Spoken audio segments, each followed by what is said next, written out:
Hey, welcome everybody to my chess stream here on lichess and Twitch. My name is International Master William Paschall. We're playing classical and blitz chess here on lichess, and you can chat with us on Twitch.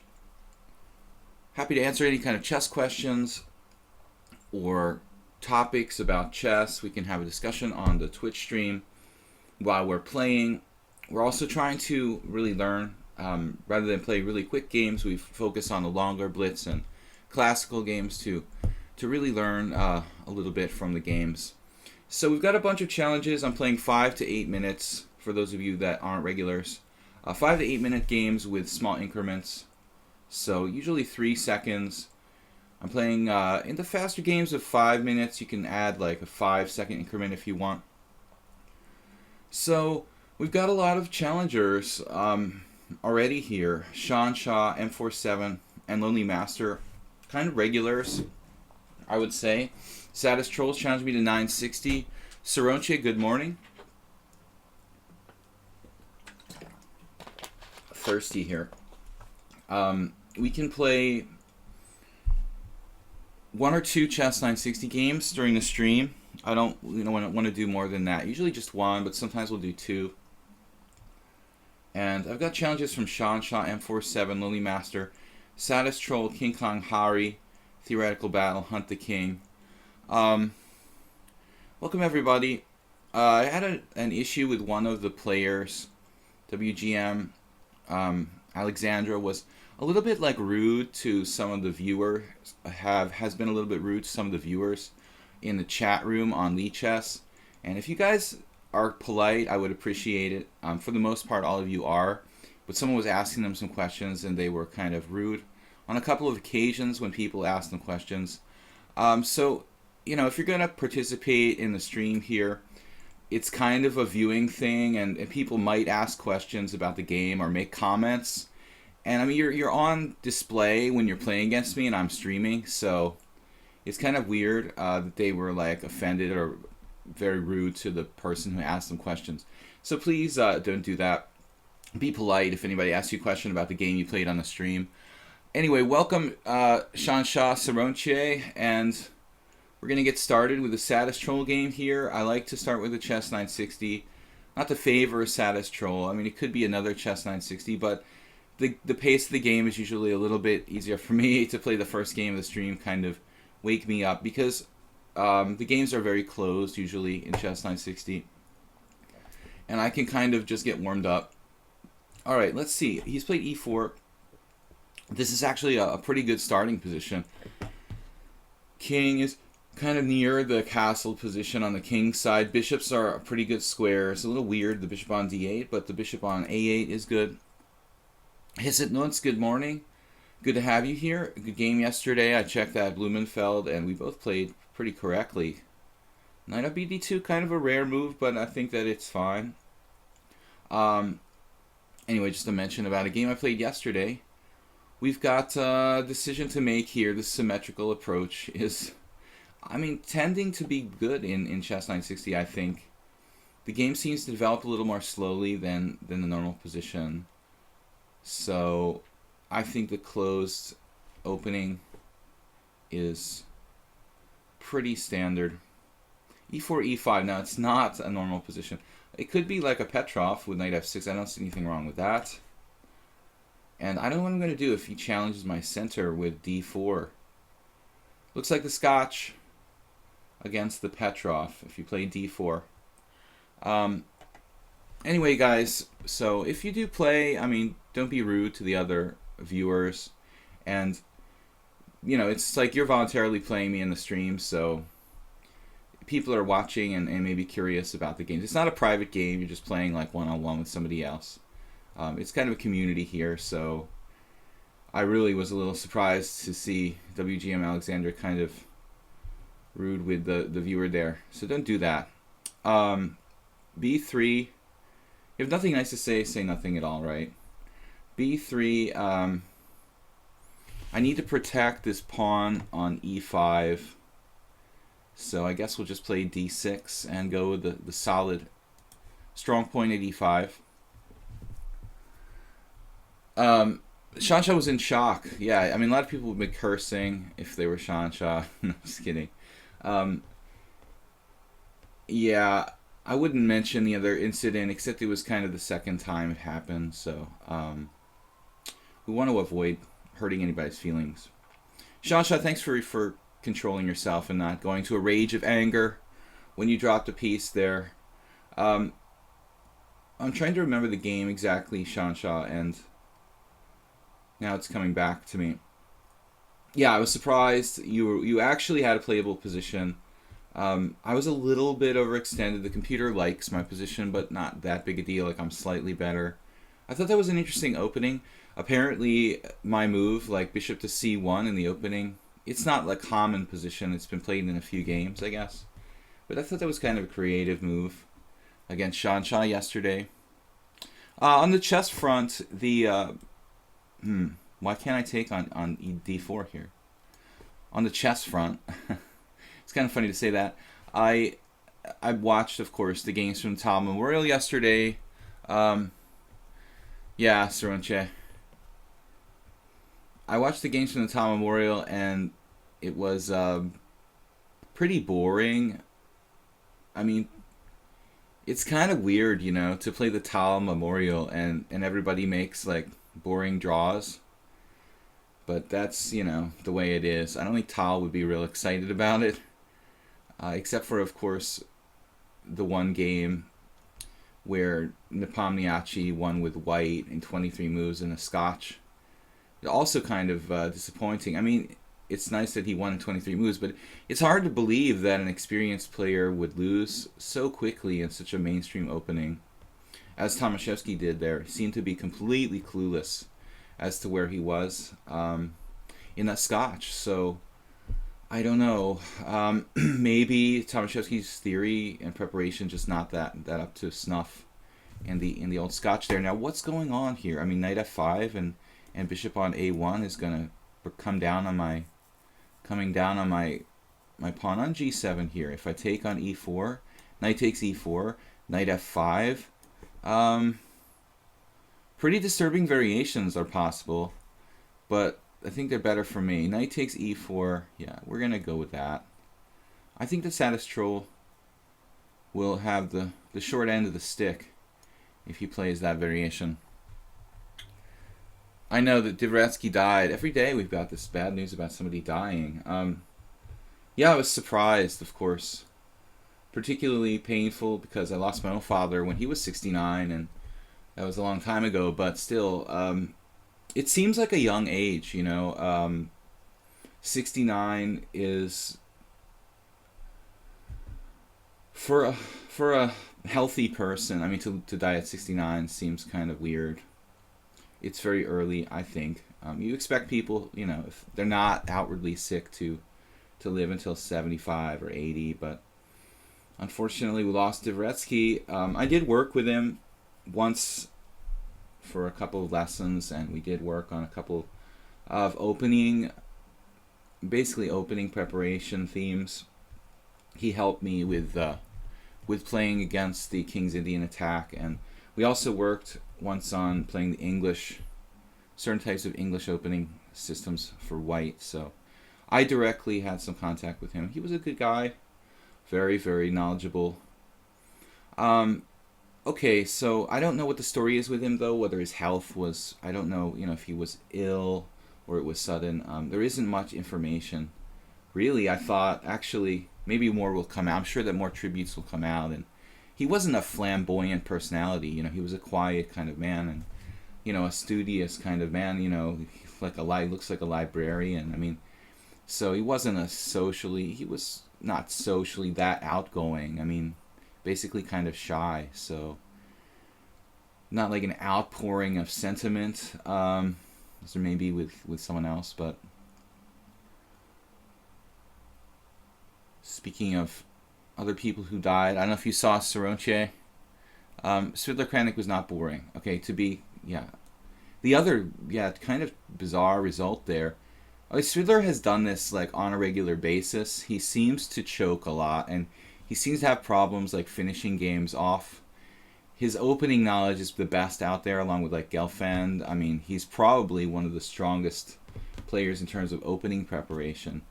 And yeah, he just, but I don't understand. Like, he had like 8 minutes, and Kramnik had like 3, and he has this just obviously winning move, winning 2 rooks for a queen, and he didn't play it. It was really bizarre. It was almost like self-fulfilling destiny, like he didn't want to win or something, you know. Very strange. It's just an obvious move. Now knight e7 could be played, but I'll probably drop a knight takes g7 type of tactic there. Knight d2 traps white's queen. That is pretty weird, but it's true. I hope there's not some kind of bizarre mate or something. This isn't that clear. I mean, I trap his queen with knight d2, but he has like rook takes, rook check,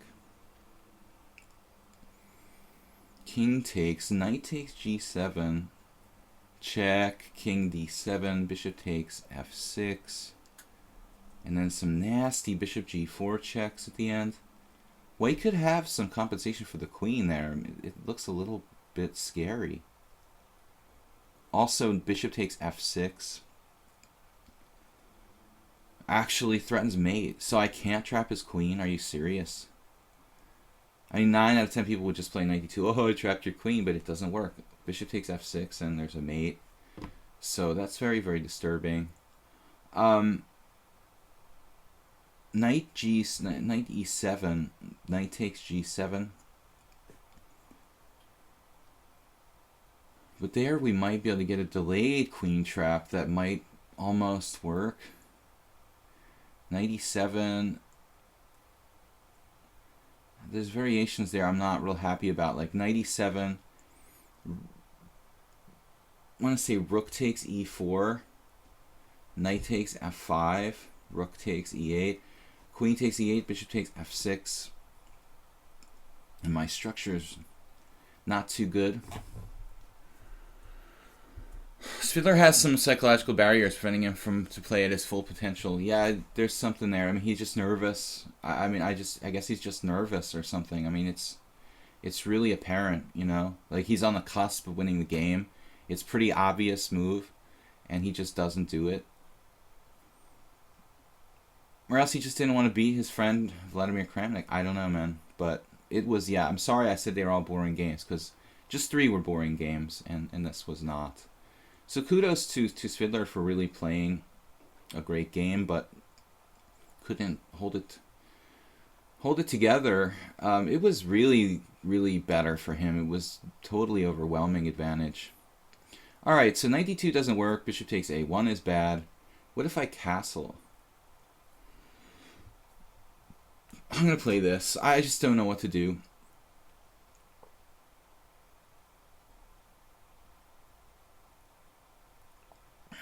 We're down to 53 seconds. I couldn't find something better. It's my first game of the day. It's supposed to be like a relaxing first game, but instead I get this insanely complicated tactical situation where I have to calculate a lot. I'm going to be warmed up for the game with you, Shansha, and the others. So, long list of opponents. Most of you guys all you guys have been here before, although Hunt the King I played just once, and King Kong Harry I've played a number of times. Okay, King Kong Harry maybe in the simul's I've played some games. Guys, I do a simul on Sundays. It's at Sundays at the moment. I will reserve the right to change the day, though. Thinking about possibly changing it to a weeknight because I have a lot going on Sundays. We'll leave it on Sunday for now, but we'll see how it goes this week. Sunday 1800 hours, or 6 p.m.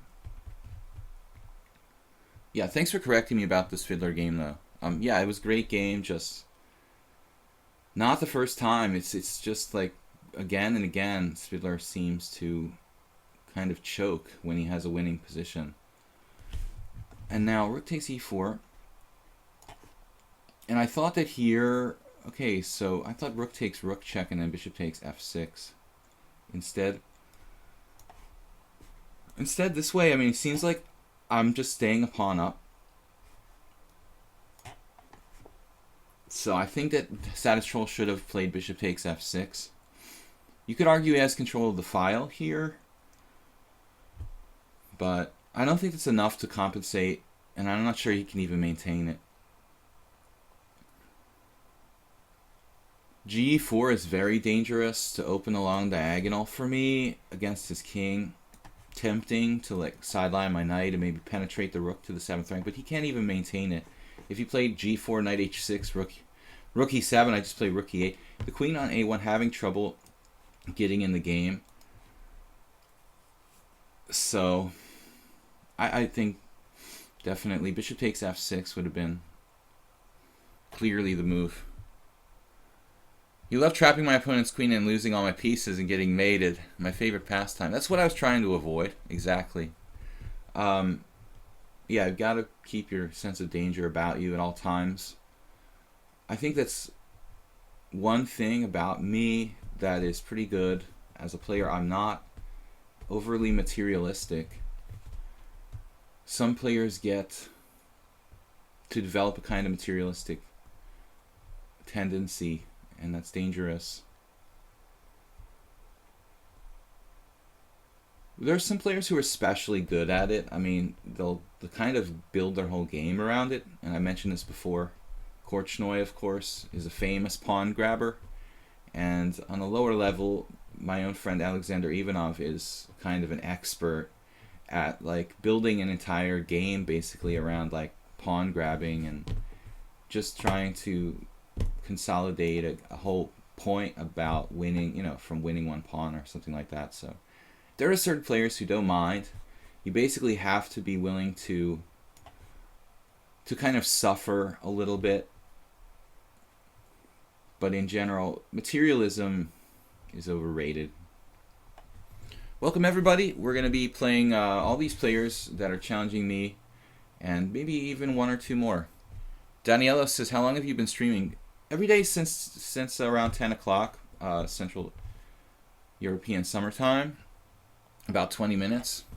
First game, although I think, yeah, this is the first game. It was a really long game for Status Troll and me and I to play Chess 960.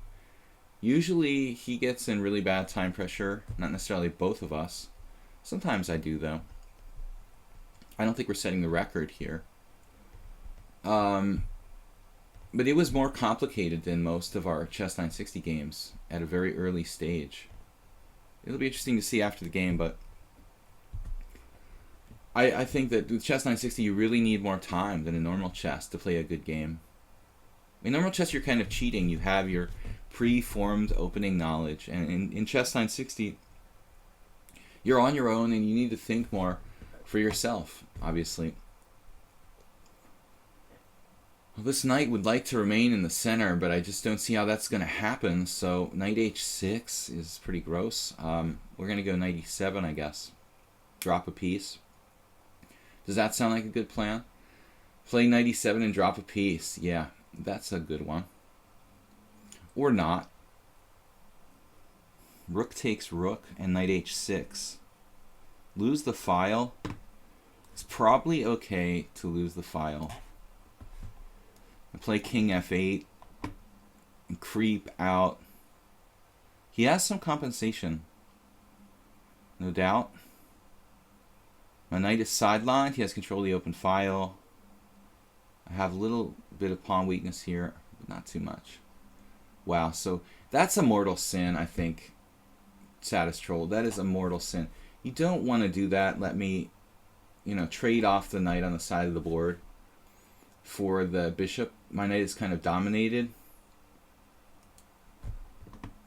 That's the first move from Troll. I think this game I would just concretely criticize.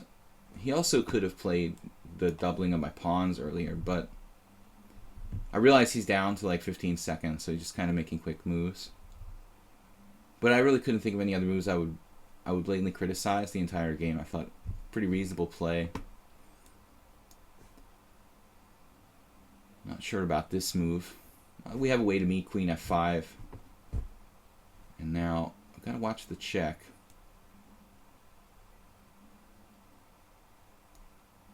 He's threatening mate with knight h5.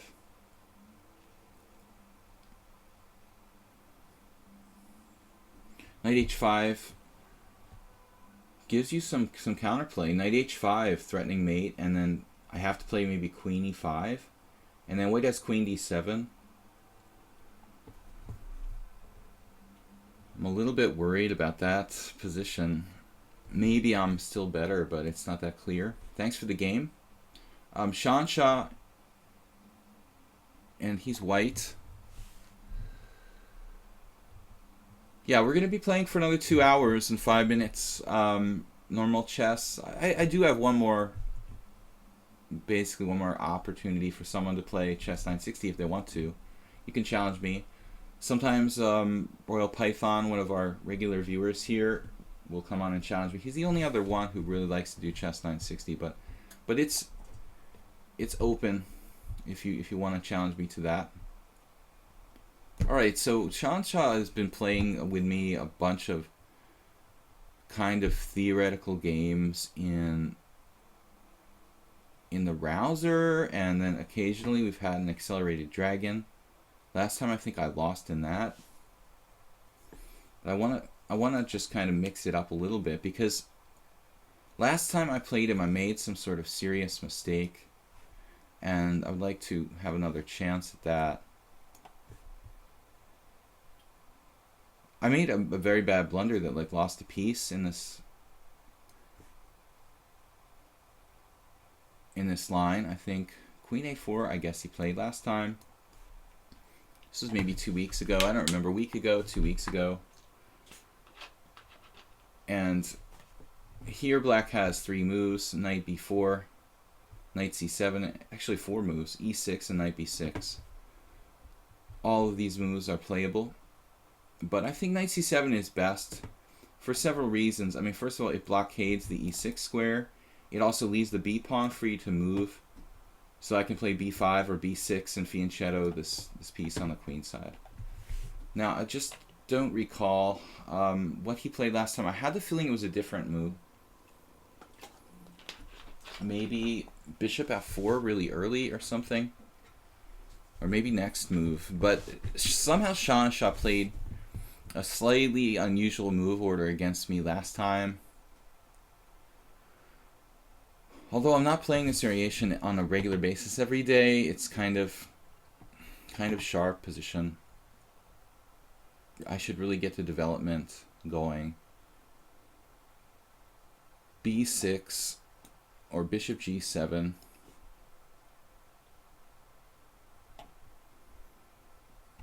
If white plays bishop c4, then we block the center with knight e6, block the diagonal with knight e6. Bishop f4, it's not really well placed. That piece I've found on f4. If white chooses to do that, I might opt for a different plan, like b6. b6 or b5. I think that Sean Shaw played a very early h4 against me last time, if I recall correctly. Yeah, so here, it's tempting to play knight e6, but the queen is kind of blocked by the bishop on f4. So I'm thinking, should black try to play b5 and fianchetto on the queen side? Well, b5 actually just loses a pawn. You could sacrifice a pawn. b5, knight takes b5, take. It's not sacrificing a pawn. I think I've been here before. I mean, I'm winning that piece back. b5's interesting. I'm not sure if it's best here, but certainly a dynamic and interesting possibility. Anybody knows where the Accelerated Dragon comes from? I know it was popular in Scandinavian countries. Well, where it comes from? Man, I don't know. I mean, I'm sure that it was occasionally played back in like the 1800s.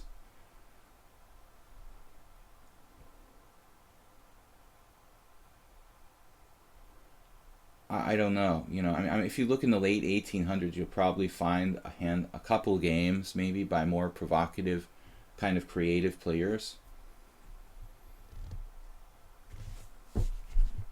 May have played like e4 c5 knight f3 g6, or e4 c5 knight c6 g6. It had to have been played fairly early on in a few games. It never caught on as a real opening until probably like the 40s. I'm just trying to think what famous players might have played it early. Never like one particular player. What like really famous historical players might have played the Accelerated Dragon pre 1950? It's kind of hard to remember. If you start thinking about like the 50s, you've got really well-known players like Petrosian playing it, Larson coming along later. Anybody knows where the Accelerated Dragon? I know it was popular in Scandinavian countries. I don't know his notes. I mean, I can think of Larson as maybe popularizing the dragon in general, along with the Accelerated Dragon, for Scandinavian players.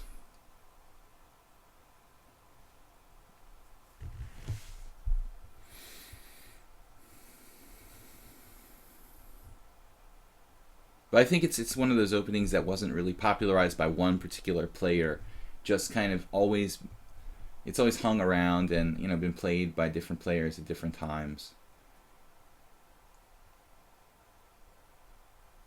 Something's popping in my head though, like some famous player played it fairly early on in some old games. It's hiding somewhere in my memory. Castle's queenside. White plays basically the most aggressive possible setup here.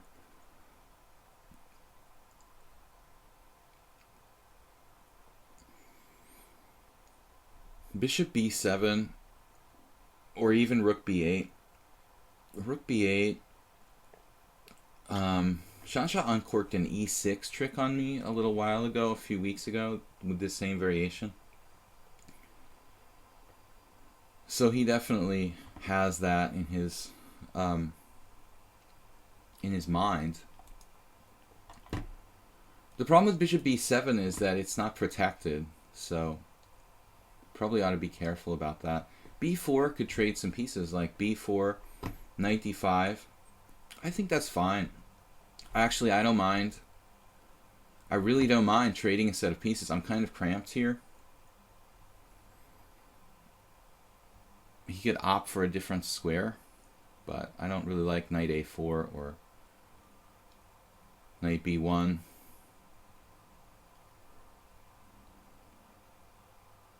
How high could someone without books and learning get in chess? I don't know. I mean, there are players who are like master level who never studied a book and just play in the park. I think the tactics alone and, hustling a lot of speed chess can probably get you to like 2200. If you're really, really good tactically without any book knowledge, you can probably get to master level if you're talented. But, I mean, I'm sure you can. But it's like you'll have a lot of bad habits and be kind of one-dimensional, I would think. So tactics alone is enough to get you to like master level. I would say 2200, 2300. But I don't see getting to like 2400 or becoming a titled player without really studying the game. Shansha plays knight to b5. Kind of a weird move in a way. I mean, it's like a cheapo or something. There's no real threat with knight d6, actually. I'm just blocking with knight e6 all the time.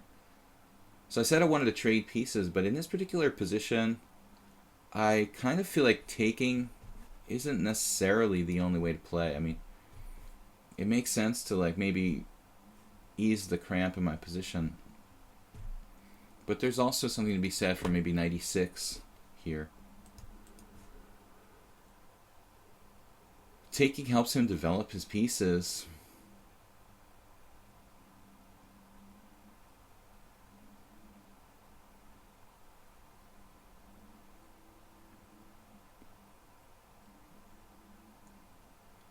Probably the simplest though is take, and bishop b7. I'm just developing my own pieces, my own pizzas. I'm more than willing to part with my b pawn for the cost of a powerful white squared bishop.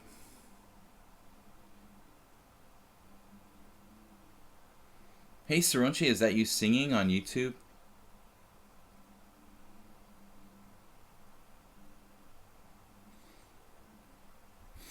Yes, Trinity, I think 2300. I've met a lot of kind of blitz hustler types who get to about that level with very little book knowledge, but never really go any further. That's a fair approximation of how far you might get without any theoretical knowledge. Bishop b7, and Shansha plays very classically. He likes to play very aggressively.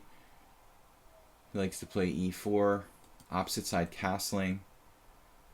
So it's a very inspired type of style, and I appreciate that. And he tries to play theory also, which is fun because a lot of players on the stream aren't that advanced, or they simply don't, care that much about following opening theory. But Shansha is one of those players who really seems to be kind of an opening file, if you will. He just enjoys studying and really learning mainline opening theory. You don't have a singing video on YouTube? I don't know what he's talking about. But tell me if he does, because I'll be sure to check it out. Jeroen is the moderator here in our chat, and it's been reported he has a singing video on YouTube. I don't know. So Shansha, again, leaving us the same situation as last game, where one of the players is just getting into really bad time pressure around move 12, move 13. But he can turn on the speed when he has to. He can play pretty solid, competent blitz chess.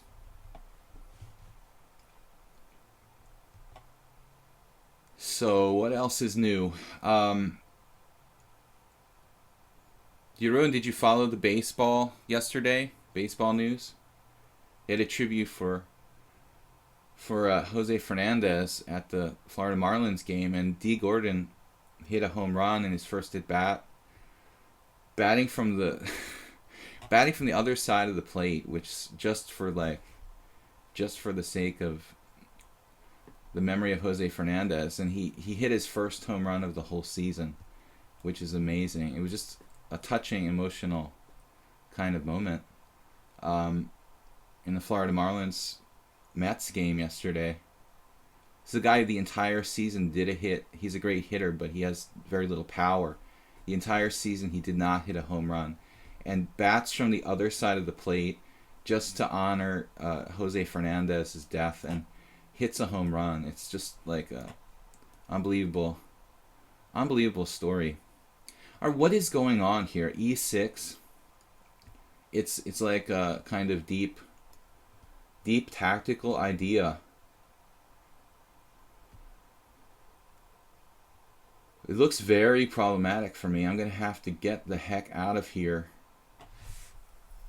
But we do have some discovered ideas on the queen. We do have more time, like 2 minutes. So there's a lot of weird possibilities. I think I kind of have to take with the f pawn here. We'll see what he's up to. You didn't see that yet. It's just unbelievable. Because Jose Fernandez, it's National League and the pitcher's bat, and he was right-handed, so D. Gordon, who's usually hitting left-handed, batted right, and hit a home run off Bartolo Colon. It's sort of crazy. F takes e6. He's got internet issues. I'm going to give him a little bit more time. Give him a minute. So we'll see what happens in the Tal Memorial. Who's the favorite? So Kramnik is the favorite. The thing about Kramnik that I love, though, I mean, he's such a correct player, such a great player. Maybe at the peak of his career now. He's not really the kind of player that necessarily wins every tournament, though. You know, he's pretty solid. I think that's why, honestly, he wasn't a favorite to win the Candidates tournament if he had played. It's like a lot of players, you know. The more players that are in a qualifying tournament, basically, the more random the result is likely to be. So I think the FIDE should go back to, this will never happen, of course, under the current International Chess Federation, but if you're going to have a match for the World Championship, then why not have qualifying matches to determine who the challenger is? I mean, it seems so weird that the qualification tournament is a tournament, not a match system, and Kramnik is so good in the match format, but in tournaments he's not necessarily like a favorite to win. With his style, he's fairly conservative. So I don't know. He's obviously the best player at the Tal Memorial, but it's hard to call him out and out, you know, likely to win the tournament. What's the word Saronche means? It means, it's like a is it like a diminutive? Okay, sort of sorry for Shansha, but he's got serious disconnection. So we'll look him up next time. M47, and he's been playing the English Opening. We've had a couple different battles. On my simul on Sunday, I played a symmetrical English. Maybe Friday I played E5 against M47, I think, and we had the interesting gambit line. And now yesterday I played, actually for the second time, maybe the second time against M47, the English defense type setup. So we've tried everything. I'm running out of, Saronchi is a name my old neighbor wife called me. Saronchi is a name my old neighbor wife? My neighbor wife? Wait a minute now. What do you mean your neighbor wife exactly? What does that mean? My old neighbor wife. What exactly does that mean? Alright, let's try to play a more like sane C5. What does that mean exactly, neighbor wife?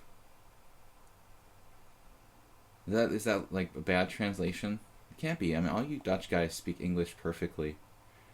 It can't be like stating something in English. Knight c3, so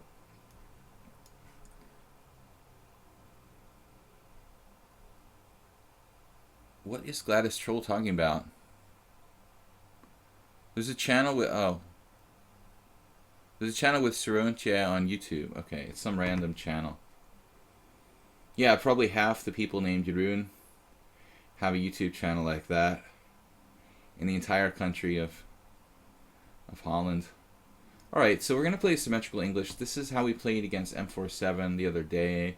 Maybe Friday or the simul. The simul, okay. So bishop g7, and we had like e3, bishop takes c3.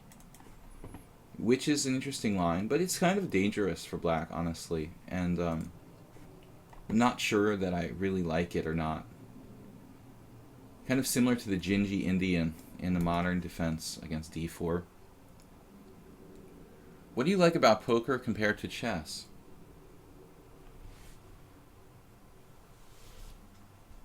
Well, little known fact that I started playing poker first when I was like 7 years old. But chess only came when I was, well, I learned how to move the pieces, but I didn't play any poker tournaments when I was a little kid, but I actually knew the rules of poker before chess. So, poker, what do I like about it? Well, I mean, it's very, much a strategic game. Knight f3.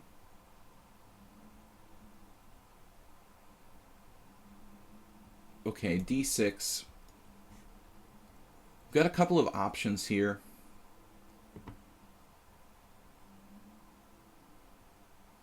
I've been playing a lot of queen d7 over the last few years. This is Larson inspired variation where we try to fianchetto on the queen side. I don't know if I've played this against m4-7. I feel like I probably did because he's played quite a few games now, like 11 games. It's kind of a weird, hard question to answer. What do you like about poker compared to chess?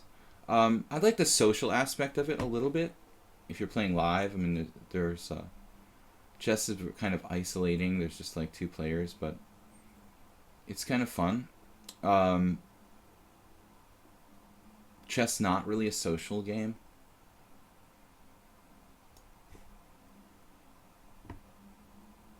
I like the strategic side of it. I'm not crazy gambler in other aspects of life. So a lot of people who are just like patent gamblers, just associate poker as another way of gambling. But it's not. That's not what really attracts me to it.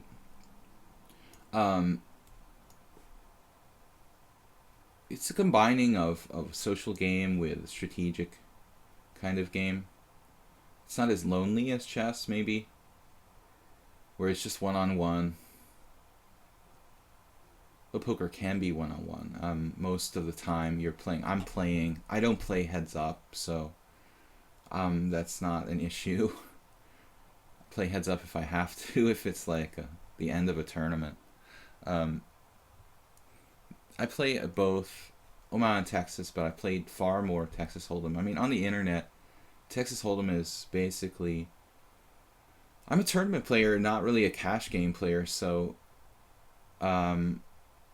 most people play most online poker and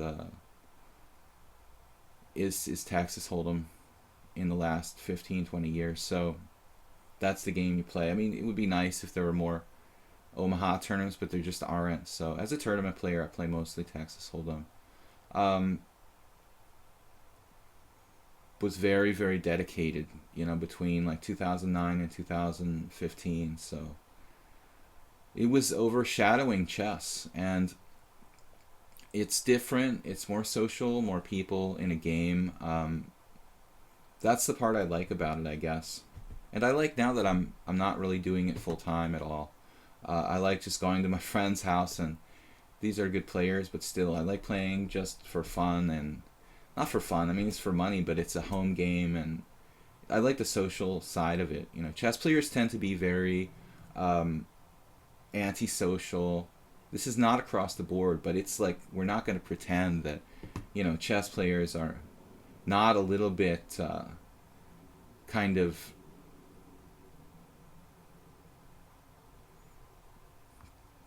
I don't know how to really put it, but yeah, I mean, they're basically tending toward antisocial kind of behaviors more than, say, poker players would be. So a lot of people are drinking, having fun. It's like a party atmosphere at a casino. So it's different. It's very different. I mean, I dedicated a lot of my life to chess, but I think that the concentration, you can't talk during the game. Of course, in a serious tournament, of course, you can't really talk too much either, but in poker, but there is definitely a more social aspect to it that I think I like. D3 now, having trouble coming up with the best move. This is a kind of quiet approach by White. He's played D3. I was sort of expecting B4. So I'm deciding how to develop. Maybe Knight H6 is something to consider. I like to bring the knight to F5 and into D4 sometimes. However, if I do play Knight H6, he could play E4. The sanest move, I guess, is just Knight F6 here. I could also just play Knight to D4. Come to think of it. Maybe that's best. I mean, just Knight D4. I've done this a lot. Basically, I talked about this yesterday a bit, about countering the bishop on the long diagonal. And I kind of made this up, this system. Built my own little bit of defensive system here. Knight D4 seems like a bit of a weird move because I'm moving the piece twice, but The concrete defensive idea in this line is that black wants to nullify the white opening, basically, the bishop on g2. And I'm equalizing by playing knight d4, in my experience for the most part.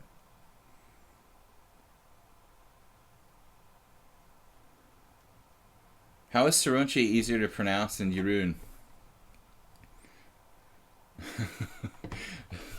That's kind of impossible. Jeroen is hard enough for me. But the Dutch constantly put everything, they constantly put the JE at the end of every name. Is that like a diminutive? Maybe that's like a diminutive ending. Surprising move here. White played bishop d2. Wow, so I'm going to double the pawns. I don't think that it's earth-shaking disaster for white to allow e takes f. That actually occurs in some lines of the English defense type variations against the English. White still has really good pressure down the half open line. This pawn on d3 is hard for me to attack. So I think that white is still basically equal. But still, I'm surprised that white would necessarily do that. Maybe he feels his king side is safer with the extra pawn over there, like it's an e takes f Caro-Kann. I don't think the white is worse, despite the strange pawn structure. It's still probably about equal.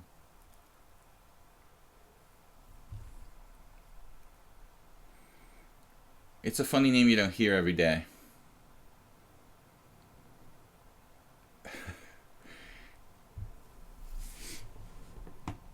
Jeroen, it was 35 years ago, and you still remember that? 35 years ago. Man, that is something I can identify with. Jeez, it's before I played chess, seriously. All right, we need to develop the king side. I'm thinking about knight h6, knight f5, which is the ideal development for my pieces.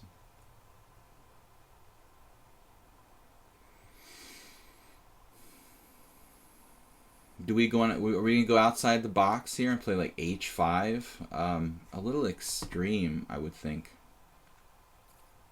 Knight f6 is the boring kind of normal move. Nothing wrong with that, though. One flaw I think I've had in my lifetime as a chess player is sometimes this tendency to want to be creative a little too much, a little too artistic. Sometimes it's best just to play the simple move and not try to be too fancy. And that's what I'm going to do here. I do the same in poker a lot, that I oftentimes overthink situations and try to be a little bit too fancy. And I do it in chess too. Sometimes it's best just to do the simple thing. I mean, and I'm learning that slowly, that lesson very slowly. But I think knight f6 here, he's got pressure down the file. h5 would be really abstract. Knight h6. Why not knight h6? Maybe g4, if you really want to take advantage of knight h6, is a conceivable move.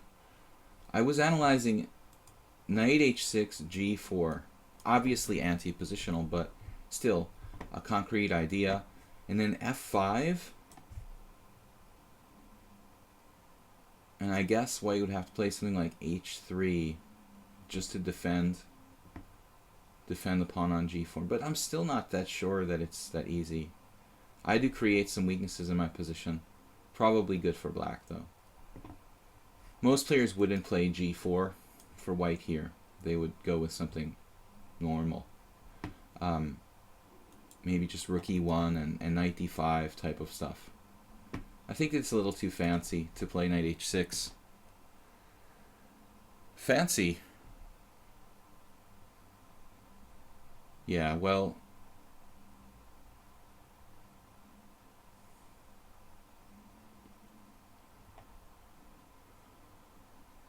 slow playing big pairs in poker, Texas Hold'em. Sure. It's a strategy, and you need to balance out all your different plays. But the important thing is that you don't lose all your chips when you know it gets checked around. Yeah. Or if it's not raised pre-flop. But you definitely need to balance out what you do in chess and poker. And I've just noticed this. You know, I want to force things a little bit too much in chess too. But if you watch someone like Kramnik or Carlsen, Carlsen is content to just play boring chess much of the time. He's totally okay with it, you know. I always felt like I have to prove something. I think it's partly maybe about self-confidence, you know. I feel like I have to prove something, I have to be aggressive, I have to have an image, you know, and be this really dynamic player. And there's a lot of pros who are like that in chess, but it's not the only way. I mean, I think that's the lesson. It's just not the only way. The practical idea here, a little bit abstract. If I take on b4 away from the center and then play d5, I'm not really sure about this. Taking on b4, a, b, d5, knight takes f6, bishop takes f6, and I think that black's okay there. So, what to do? Slightly awkward situation. Knight is powerful on e4. Trading it is like offering a draw in this position. Take, d5. Knight takes f6. Bishop takes f6. And then it doesn't look like I have a lot. Maybe I can prepare it with something like rook c8. Just developing a piece.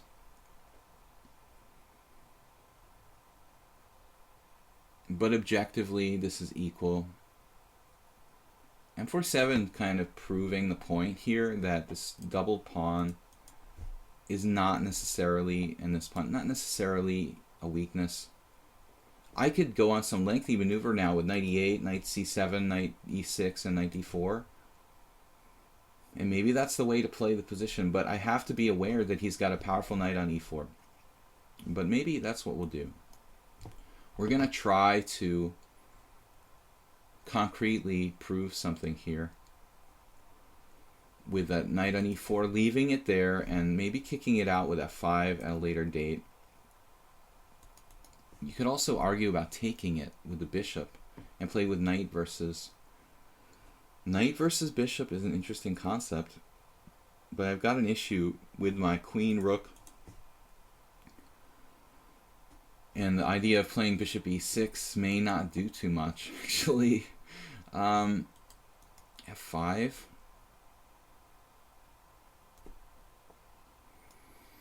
This is a very extreme move, which I have mixed feelings, very mixed feelings about this. I mean, I'm concretely taking a risk with my pawn structure, giving him a pressure down the e-file, which I'm going to have to deal with.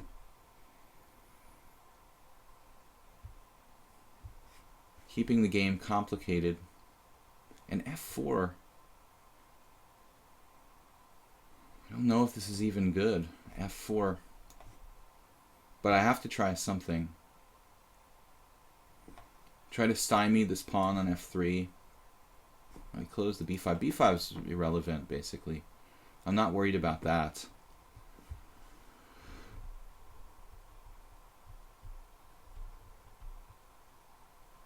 You can just play e5. Oh, e5. e5 is okay. I want to get my rook off of c8 and get my queen actually off of d7 probably.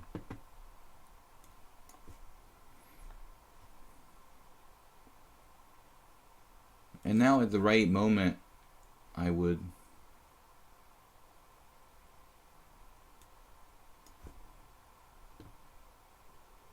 he's got the pawn advance on the queen side. We know about that. That's okay. But we got the master plan, basically, which is very unpleasant for white.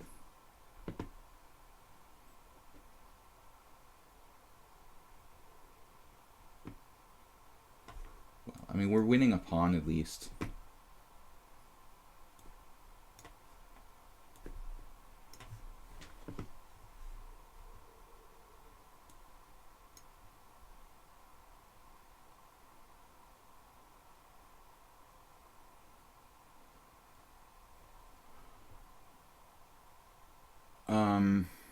Okay. Well, I don't know if this was the best move or not. Actually, probably not. Probably had better.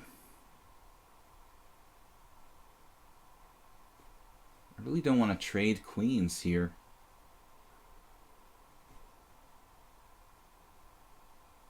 Queen check takes, rook takes.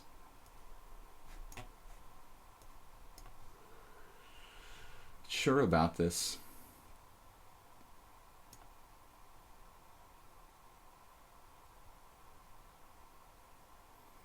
Well, as long as basically... What about this king and pawn ending? Is that some kind of weird draw? I better be careful about that business. Wow, okay. That's a really bizarre possibility. The king and pawn ending would be maybe a draw. But he doesn't really want me to have a protected passed pawn.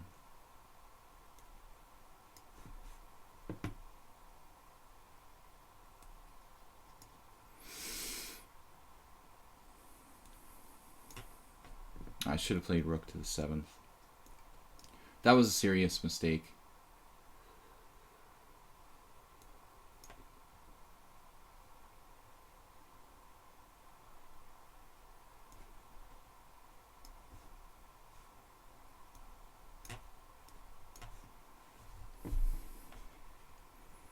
Is this winning? I mean, I feel like it should be. G4 followed by rook f3 check. But I'm not sure because this weakness is so massive on a7.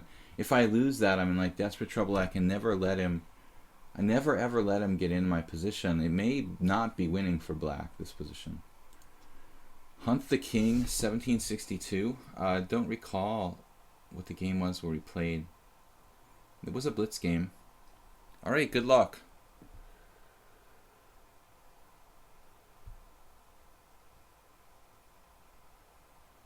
I've never seen this f2, f3 structure with a fianchetto, though. Well, it happens a lot in the English defense with bishop on b7 takes f3. Although normally white plays f4, so yeah, I mean, it doesn't stay like that very often. Usually white always frees the pawn with f4. Maybe we get one of those now. But you play h4 to create a weakness on h3, farther from the white king. You're probably right, his ignorance. In the limited time, I was just thinking rook f3 check, but it's possible both moves should be analyzed, obviously.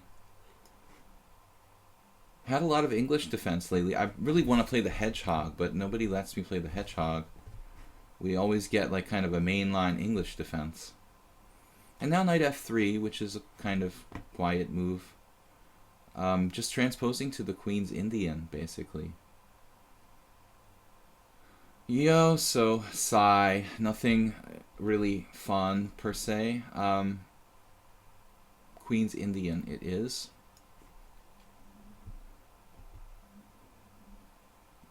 But I think in all positions there, it's going to be tricky for me, you know, to be able to convert the win without ever letting white penetrate to that a7 pawn.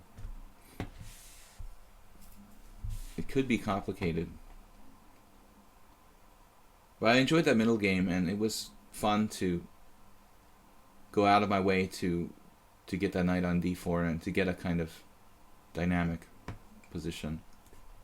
Alright, so it's a Nimzo finally. We've got the English opening, then the Queen's Indian, then the Nimzo. 3 openings in one.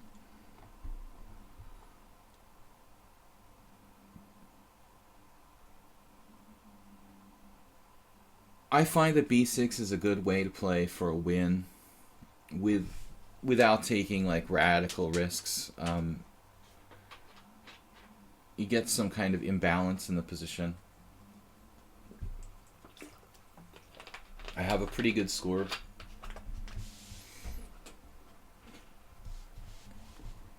Once I lost a horrifying game to Igor Novikov, which I mentioned yesterday in the stream. Whenever I think of playing the English defense, I think of that game.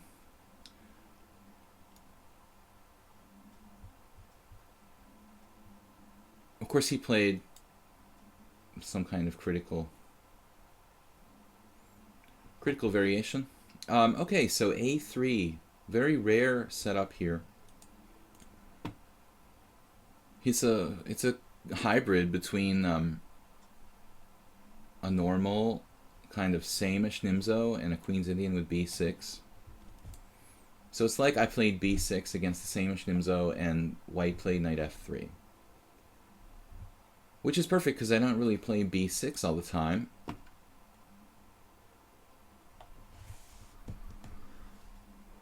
So C5 here is probably not good. With the bishop still mobile on C1, something like bishop F4 would look really nasty if I played C5. So I think I should be careful about my choice of move order or whatnot here. I guess one of the most normal things to do would be to do the Elvest type of... He likes to play B6 against the same-ish. Bishop A6, Knight C6, Knight A5 type of idea in this position. You could also play D5 and transpose to some classic game like, I want to say,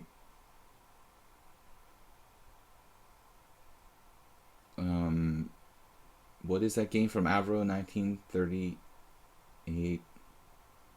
Capablanca versus Botvinnik. Is that right?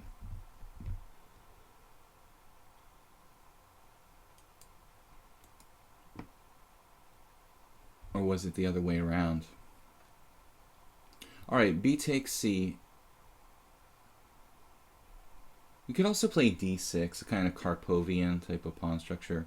Like D6, Knight B, D7. It's not the most incisive setup for black. Welcome everybody, Fortuit Folier, Lackey Lannister. I just noticed you guys, and Son of Anarchy. In the same-ish way, probably prefers his knight on E2, let the F pawn free go. That's right, His Ignorance. Of course, I lost this spring to Sabo Gergo in an F3 Nimzo, really. So, but there's a lot of older lines with the knight on F3. Yeah, you're right.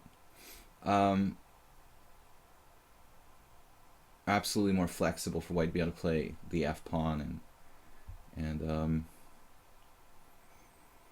so I have to make a decision here. It's also easier for white to defend the C4 pawn against something like bishop A6 with knight D2.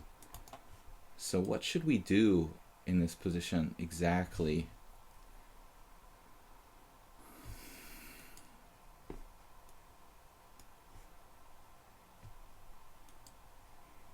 Just gonna play this classical kind of Karpov formation. For lack of a better name, I'll call it that. But it doesn't seem very incisive to play this sort of like slightly passive D6. You can always mix in C5. The thing about, somebody was asking me about whether they should play the Nimzo Indian yesterday. The thing about the Nimzo Indian that makes it a great opening, I think, and a lot of fun to play, is the flexibility you have with the pawns. So you can play many different kind of pawn structures, and you have a lot of options and various plans to choose from. Pretty much, I mean, there's something for everyone. Now he played E3, so I'm not worried about that bishop. Now C5 to me becomes more of a realistic kind of plan. Now the bishop on C1 is buried and it can't come out to F4. But this is more or less going to transpose to a kind of Nimzovich. I called it the Karpov formation, but let's be fair and say, okay, this starts to look more like, it looks more like an old school Nimzovich game where, you know, he just, white played e3 in the Queen's Indian or King or Nimzo, and bishop e4, bishop takes c3, and we've got this classic Nimzovichian bishop controlling e4, knight coming to e4, maybe f5. Much more standard now. We see e3 played by white.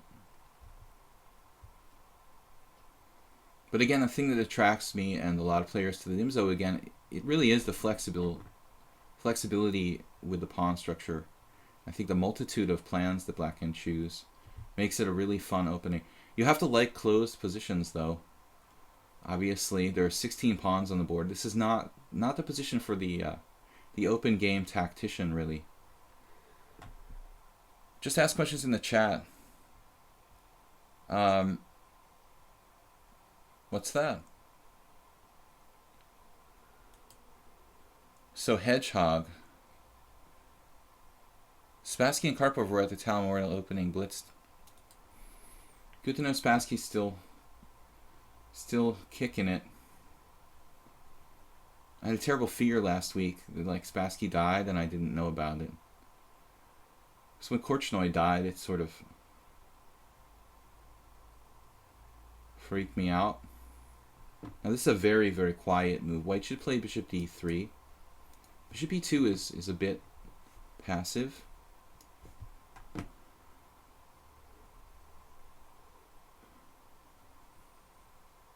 The only possible point would be to play like bishop f3 and trade off. But that's not a plan that normally white obviously wants to do.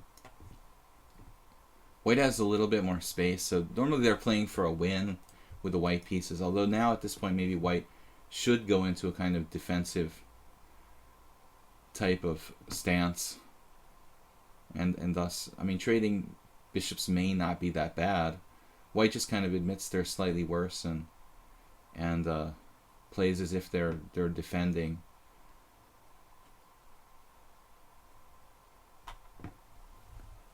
Spassky's still around.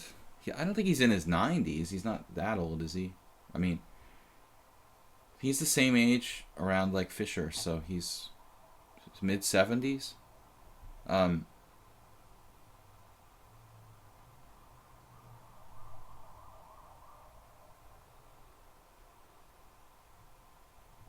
would say Spassky's in his mid 70s. Or maybe, well, he can't be 80. He's certainly not 90, man. I mean, you got to get a perspective. He's around the same age as Fischer, I guess. He might be a little older than Fischer, but he can't be in his 90s. He's not that old. Queen c2. So at some point we have to make a decision, I think, to play for a certain kind of formation. Knight e4. He's going to kick it out with f3 if I play knight e4. And I'm also probably walking into an exchange of pieces with like knight to d2. I just want to think of ways to generally improve my position here. Queen c8, kind of an unusual plan. Happened to Fischer. He's 79. Okay, that's about right. I don't know how old Fischer is now. If he was still alive, still has a birthday. Yeah, Fischer's been dead for a number of years now.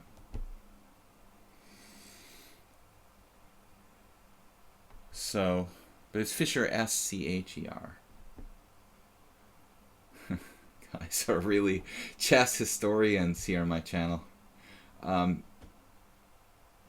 Okay. Queen c8.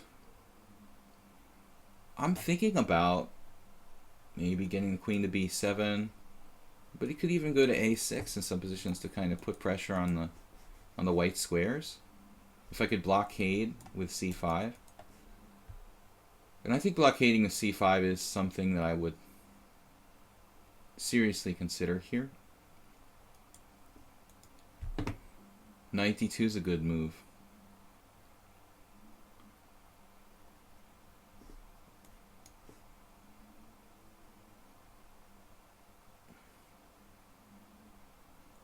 I don't think that black has a real advantage. I think that queen c8, maybe not the best move. It's a move though, not a bad move, but it wasn't maybe the most accurate. Knight d2 is a good move for white, stopping my plan of bishop e4 and queen b7. Now this trading pieces thing, yeah, well, I don't really mind, to be perfectly honest, because anyway, I kind of need squares for my queen, and I think we can both benefit from trading a set of pieces. Maybe me more than you, because I can put direct pressure on that c4 pawn. This is something I was talking about a minute ago. And endings are good for me. I mean, I've got knights against bishop and knight, bad bishop and knight. So we're getting a little closer to an ending where white could suffer.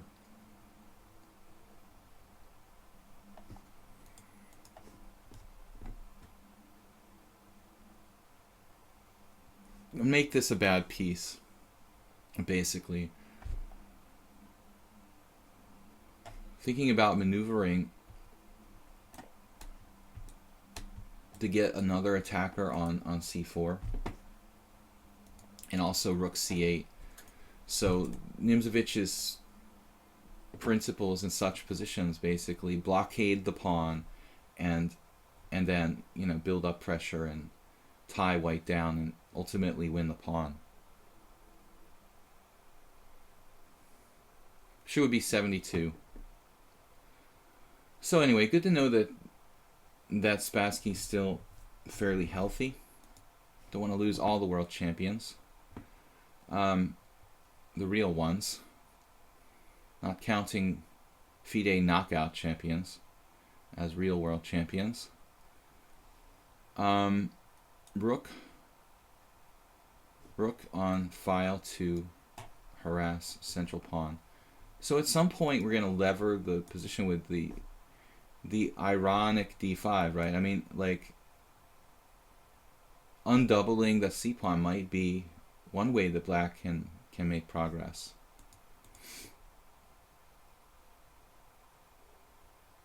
It's a little awkward for me to directly attack the pawn on c4. As I mentioned, there's a very lengthy maneuver, like to a5 with my knight.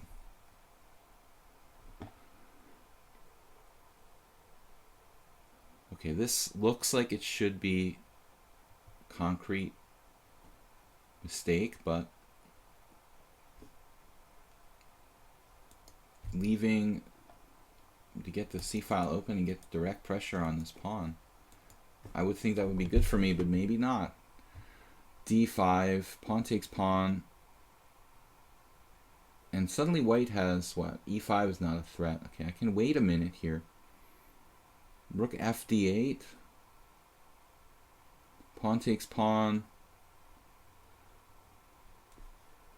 pawn takes pawn, pawn takes pawn, d5, e5,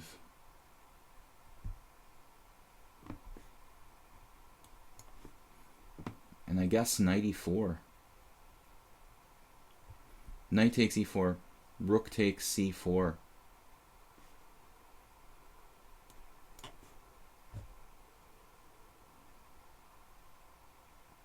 Hunt the king is hunting. We could also play knight e8, like in the in the Catalan. I'm kind of asking for trouble there, though. I don't think I want to get that bottled up and allow him to do something like a3, bishop a3, and trap my... Like, maybe he doesn't have time for that, though. I am coming like knight e8, knight c7 pretty quickly here. It might be good enough. Maybe it's good enough. Knight e8. It's a little passive. It's a lot passive, actually. It was much more active to play my original plan of knight e4, which is like a temporary pawn sacrifice. I'm just not sure how much advantage I really have here objectively. Maybe none. Maybe this is kind of a pipe dream.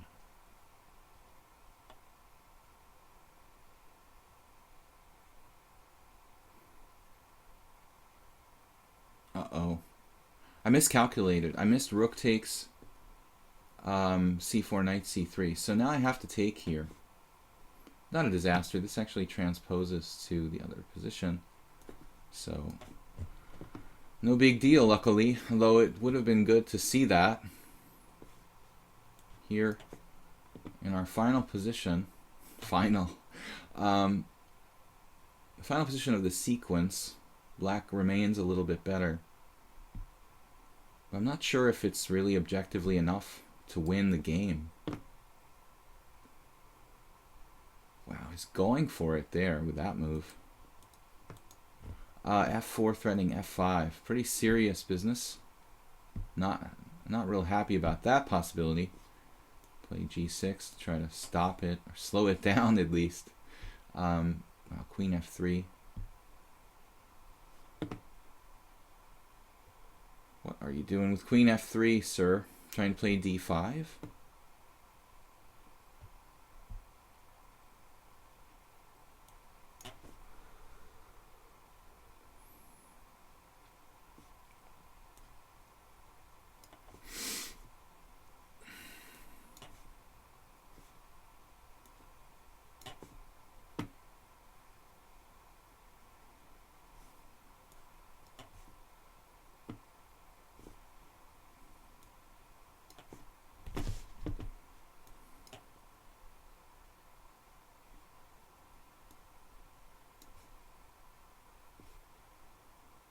He's offering me a draw. Well, that's very generous. I'm going to have to pass. Because only black can objectively win here. We have a very good blockade. And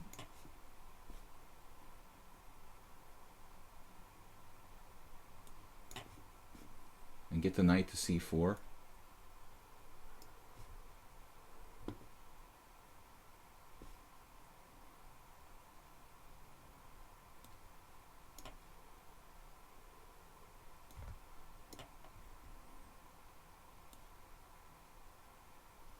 A5.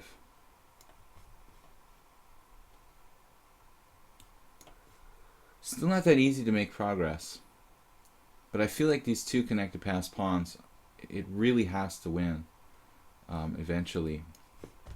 Even with white having a powerful protected pass pawn, should be winning.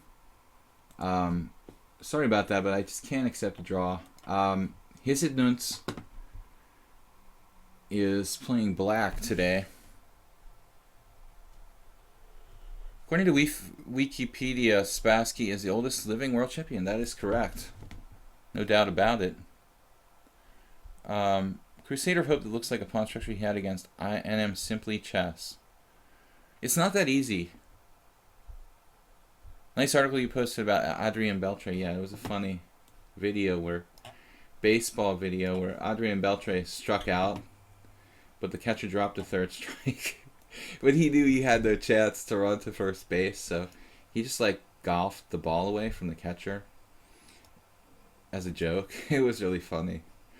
I guess they called him out for interfering with the play or something. So that was an original idea. So Hisidnuts I'm playing in English myself. I've been facing the English a lot on the stream lately. We're going to play it.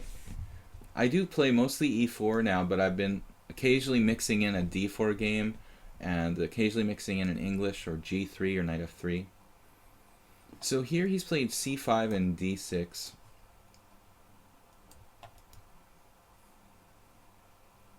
I don't know that there's any way white can really take advantage of it. Maybe E3 and D4. We can try to play E3 and D4. I don't think that it's going to be a problem if black plays this accurately. I think that, okay, the draw offer, I mean, maybe white's not lost there. I mean, it was just kind of torturous, unpleasant position where it's possible before he loses the pawn on A3 that white isn't losing, but it's an unpleasant position for black. I mean, for white. For white. So, yeah, it's just a weird... It's an unrated game. I guess he hoped I would be generous, but got to keep the perfect score. D3, and then we transpose. Okay. So, normal so-called Botvinnik set up here.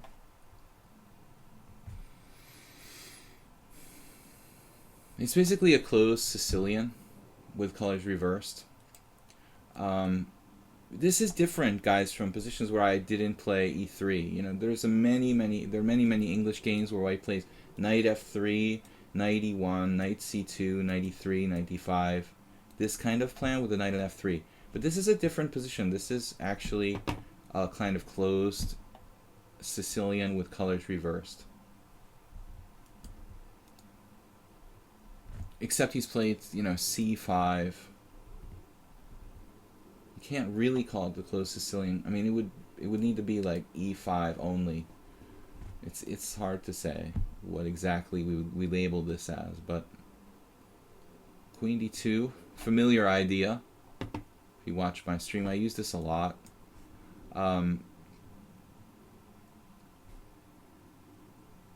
Tony Miles, Larson, some of the players who like to play these kind of formations, like a double fianchetto. It's objectively not really anything, but I don't think that white can get an advantage in any opening, so I guess it's no problem if black is equalized here. We just start playing chess from the middle game.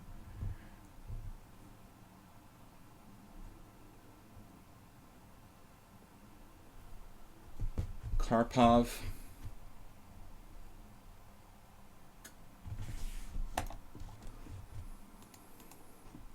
So anyway, I don't know what you guys think, but I know the World Championship match is coming up. I'm not really excited about it because I don't think anybody has a chance against Carlsen except for Kramnik and Caruana.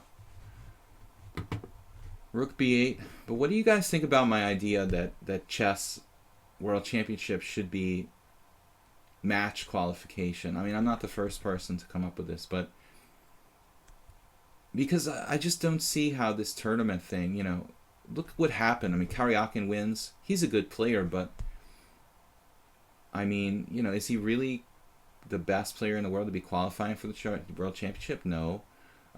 So how many like lame World Championships have there been in a row lately? Like one moment we had Gelfand playing for the world title, then two super lame matches between Anand and Carlsen where Anand had no chance, and now we're gonna see like Karyakin have no chance against Carlsen. So something's wrong with the system that like basically never ever does the second best player in the world challenge for the World Championship. I think there needs to be an overhaul of the system for qualification of the World Championship. Just something to throw out there since we're kind of starved for topics of conversation here. b5, aggressive play, and then we've got to think about how we want to deal with this pawn structure. It's rook b1, getting my rook off the long diagonal. Don't forget to check out my YouTube channel. Thank you, Sarontya. This week I'm going to put up something new aside from the streams that I upload. I'm going to put up some kind of original analysis this week in my YouTube channel. Maybe a game, maybe an opening, maybe even analysis of something I've done here on the stream, like a simul. Maybe I'll pick out some games from the simul I do every week and go over them, or games, some good games from the stream. That's a possibility. If you guys have any suggestions for really, you know, interesting ideas for videos on the YouTube channel, let me know. You can always send me a message here on lichess, or even email me at my chess email, which is videochesstrainer@gmail.com. If you're interested in lessons, I have availabilities for lessons, so that's another possibility. Videochesstrainer@gmail.com. But I'm also open to any kind of suggestions. I just realized, Hisitnuns, you challenged me to the too long increment. We haven't played much lately. We should really keep it to like 5 seconds. He challenged me to 7 seconds. It's okay, it's a little bit long, but we'll let it slide this time. So now black's threatening d5. I had an interesting philosophical debate with one of my students over what exactly constitutes a threat. And that's an interesting topic, but one that I don't really have time for right now. Yeah, is d5... I don't think it's really a threat. Maybe I called it a threat, but is it really a threat? Not sure. Alright. Knight d4. d5, I'm getting... You know those people that always ask you, like, a question about a position, but they get the diagram backwards in their mind?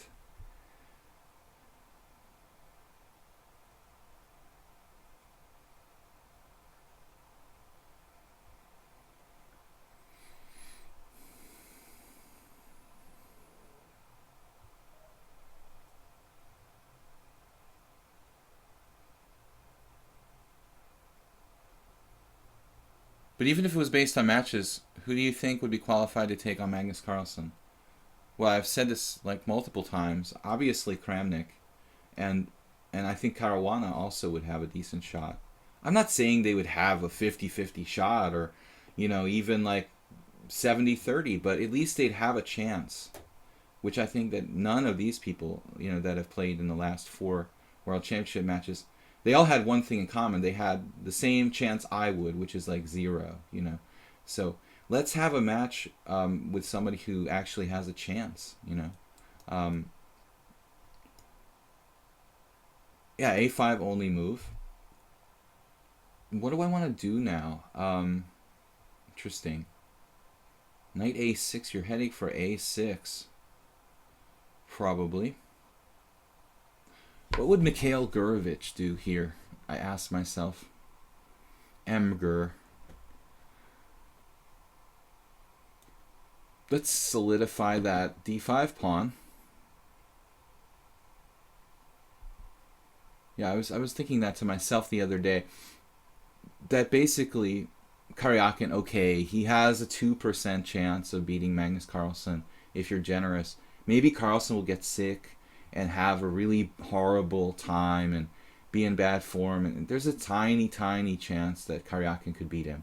But for Anand and me, it's basically 0. It's the same chance. Is 0 is 0, you know, 0.00. But for Kramnik or Caruana, there's probably like 10, 20, 25% chance that they could actually win a match against Magnus Carlsen, which is significantly better than 0. Of course, these numbers are approximations, but I think realistic sort of numbers. MVL, I mean, sure, toss him in the discussion. He's got a better chance than, probably a better chance than Karyakin. But the point is, it should be based on matches. Tournaments are different than matches. Anand is a good tournament player, but he's basically not a good match player, and never was. So have a championship tournament then, you know, if you want to have a tournament qualifier. But if you're going to have a match championship, then why have a tournament qualifier? It doesn't really make sense, you know. It's like having a blitz qualifier for a classical tournament or something like that. Totally different format. Well, Hisitons, that's a powerful knight you got yourself there. I think I might as well take it off. Very dynamic position now. I think white is better, but it's not like crushing. White has a slight advantage. Opposite color bishops favor the side with the initiative, which should be white, with a kingside majority here, which seems a little more useful than black's queenside majority. Don't really see how black's going to make progress on the queen side. If you get an a4 and get on the a file, what are you going to do? You can't penetrate to a3, and a2 is difficult. So it's very hard for black to use the a file. So I'm just lamenting this World Championship that's coming up, which is basically, I'm not even going to really care too much. I mean, I might check out the games, but it'd be so cool if there was someone who had a really legitimate chance to beat Carlsen. Okay, now he wants to trade my guy on b6 now.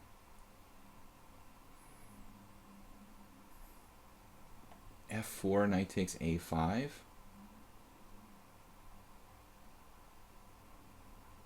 Kind of tactical trick there.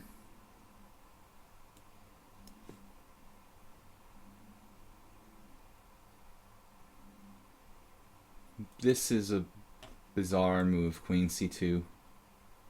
So sort of a sneaky agenda, but not clear what I should do. I'm kind of panicking with 1 minute. Gurevich plays for Turkey. Kramnik has back pain and must go every 5 minutes on the toilet.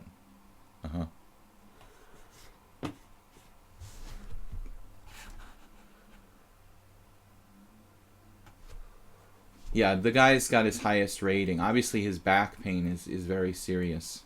He has the highest rating of his entire career. He played probably the best games of his life at the Olympiad. Some of the best games of his life at the Olympiad. So that's a pretty kind of stupid thing to say. But I'm sure you're a very, very serious person. Yeah, you're obviously paying a lot of attention to what's going on in the chess world. Kramnik probably clearly the second best player in the world at this point.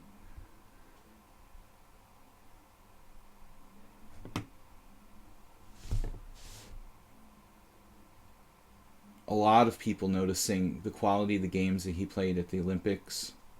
There was an article in ChessBase about it. I think Anand is just a crybaby, honestly. This 50 is the new 40, 40 is the new 50. He's just given up. I mean, he just is lazy and doesn't want to play anymore. But Kramnik is really still as into chess as he ever was, and he works really hard. So I don't think his back pain is going to be a factor there. I think Karyakin has 0 chance, as do most people against Carlsen. Okay, 1%, 2% chance, but I wouldn't even bother watching, honestly. Rook a7. Nice move. Yeah, Gurevich kind of came to mind now because he's really a great player with white in the English. That's why I brought it up.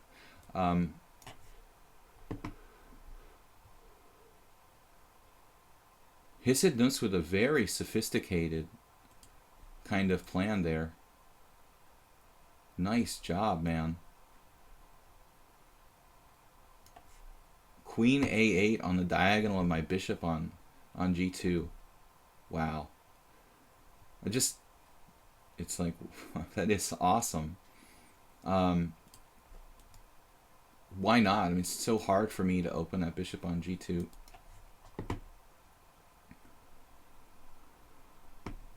I really thought I was better here, but he's defended basically flawlessly. What does Carlsen do differently than the other top players? Yeah, I mean, Carlsen is I think he's a better practical player. He's extremely dangerous. Rook e1. Rook e1's bad. Misplayed this. I don't really like this anymore. Wow.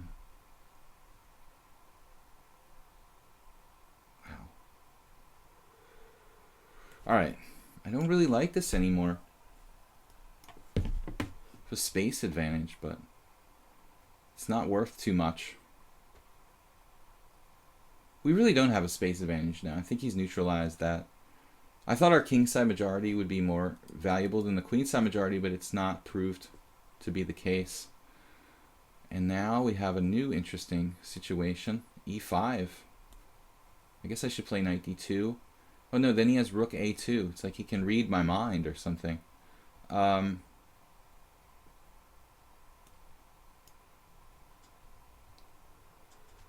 Whew, this is bad.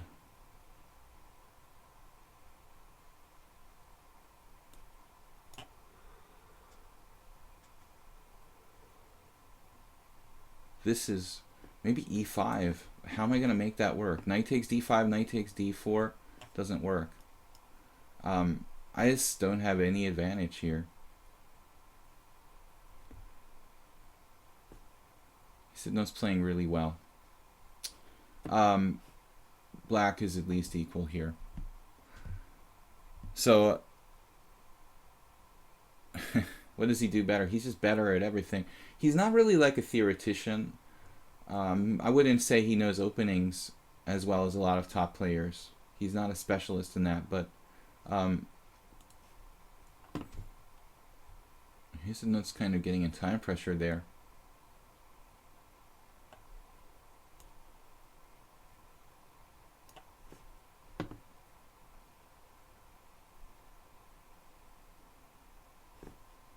He's just the greatest practical player in the world, for lack of a better description. This seems like a draw. But Sidon's declined my draw offer, so I'm not going to offer another one.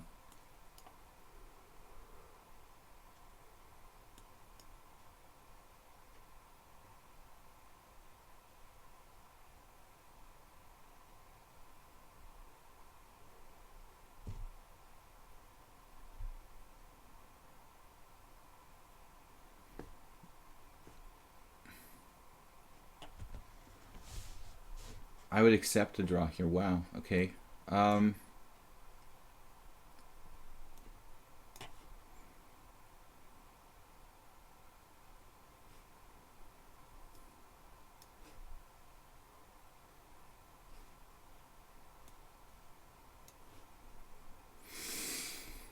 Things are getting kind of sharp.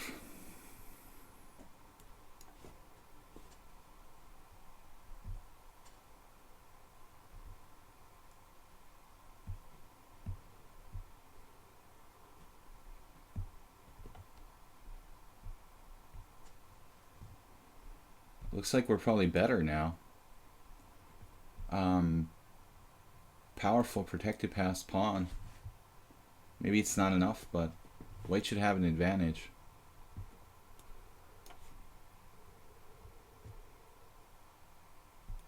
All I need to do is get my rook in the game. Not that easy.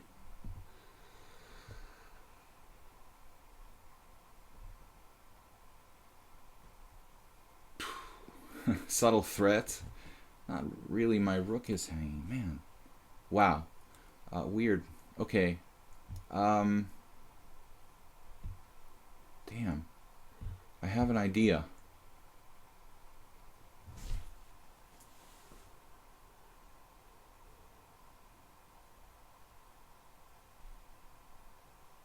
Knight A5. That's kind of scary.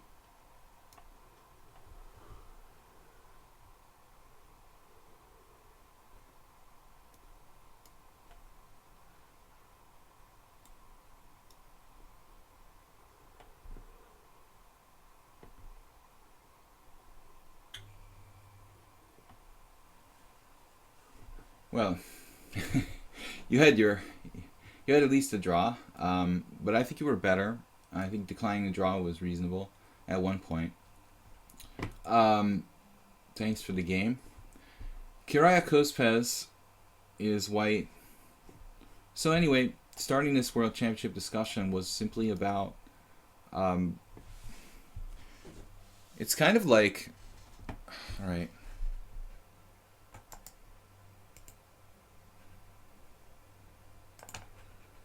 Oh. I just banned the wrong person. Can you unban? Sorry about that, Son of Anarchy. I just accidentally... Can you unban Son of Anarchy? Jeroen, are you there?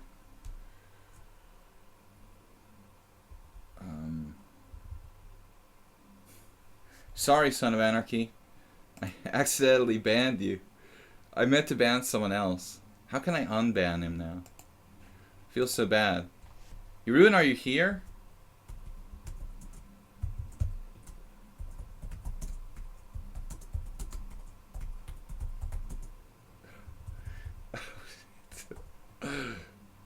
Oh my god. How do I unban him?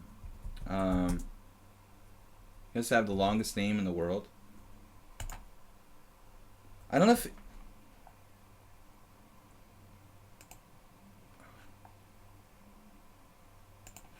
I don't know if Jeroen's here.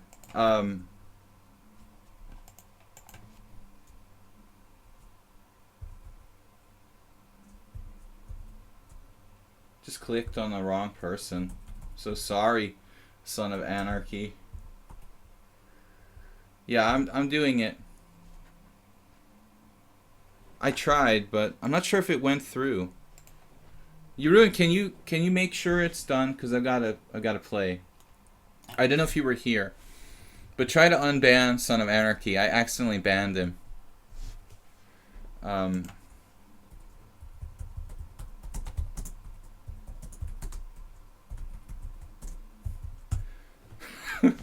That's the first time I accidentally banned the wrong person in one of my streams. Definitely. Your proximity to the banned individual was too close. You know when you dial on your mobile phone and you like accidentally dial the wrong person because they're right next to the person you're trying to dial? That hate when that happens. Kyria Kospaz, so you're playing the WGM Alexandra from yesterday variation. This is a good question. I thought it was against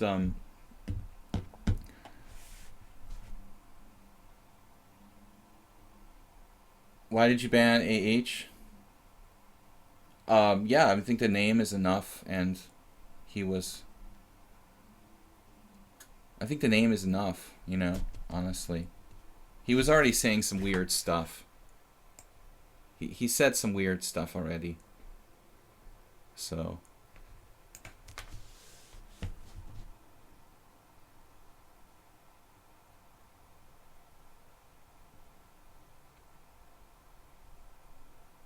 No, we're not going to take the jokes about autism. I mean, right from the beginning. That's like, no. He already made a joke. He started to make jokes about autism already. It's definitely a troll. There's no forgiveness. I'm not even going to go there. We already had the same guy probably making autism jokes the other day. It's not going to happen.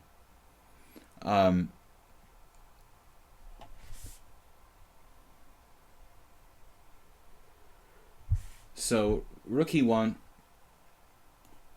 Yeah, Alexander was a different move order where I had to do D5. But here he's played D3, so it's a totally standard position. This is what I worked on with the late Mark Dvoretsky.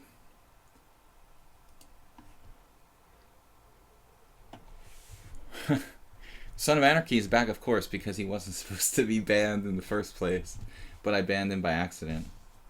Yeah, I'm not gonna play with the jokes about disabilities and anybody with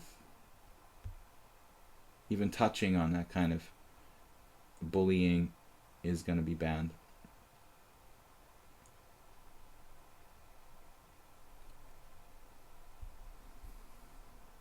So, when you look at whether Carlsen, do we have to really dwell on that? We looked up whether Carlsen was autistic.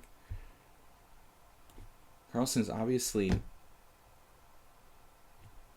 not someone suffering with a disability. What?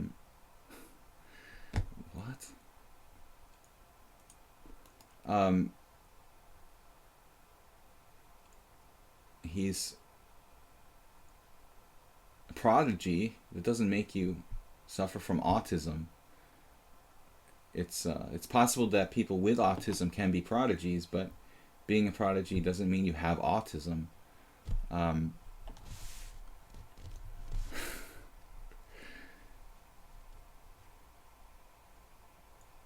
Carlsen is extremely fortunate and healthy individual. So we've set up the king side here with one of a few possible formations. Maybe rook e8, king h7, f5, or maybe king h7, f5, and g5, maybe f5, rook f7, rook f8. There's a lot of different formations we can opt for. There is a rated game on my list. ARX has challenged me in Chess 960, which is cool. The rated game is King Wiki. New player, I don't think we're going to get there, so it doesn't really matter. But if you guys do, listen up. I don't play rated on the stream anymore. It's just too hard for me to concentrate and maintain my momentous rating and perform at that level. So we try to just request everybody to challenge me to unrated.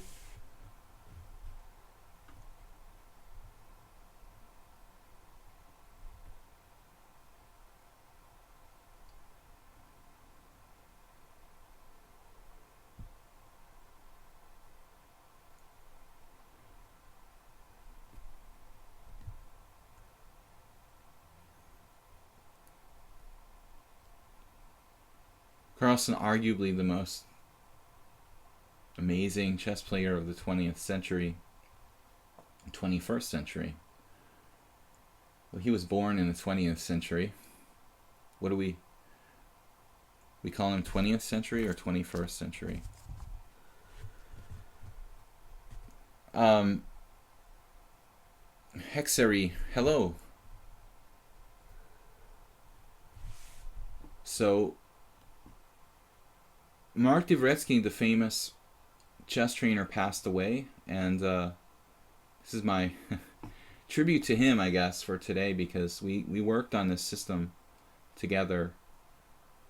He taught me how to play against the King's Indian attack, basically. I was working with one of my students the other day, and I never read this book, but Reassess Your Chess with Silman. Silman gives some interesting description of the entombed piece in that book, which is something you don't really come across in the literature that often. Silman actually gives an example of a knight getting trapped on g1, somehow with like g4, f3, and the knight is on g1. But I think the much more important example is the bishop that gets entombed, which happens a lot in this variation. Maybe knight g6 and then g4 and f3. And the bishop will get entombed. If a piece is occupying f1, the bishop will get entombed at h1. And that's really... You're not going to see a knight entombed on g1 too often, but bishop on h1 in this particular variation crops up a lot. So Fortuit Folier said, you'll be moving to Germany, not Hungary. You'll be an expatriate like me.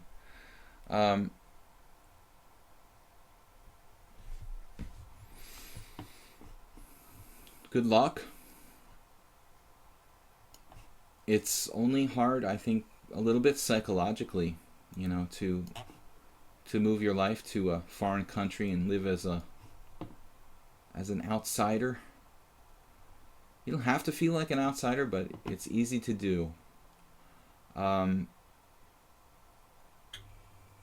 Here, I don't really want to put my rook on c8.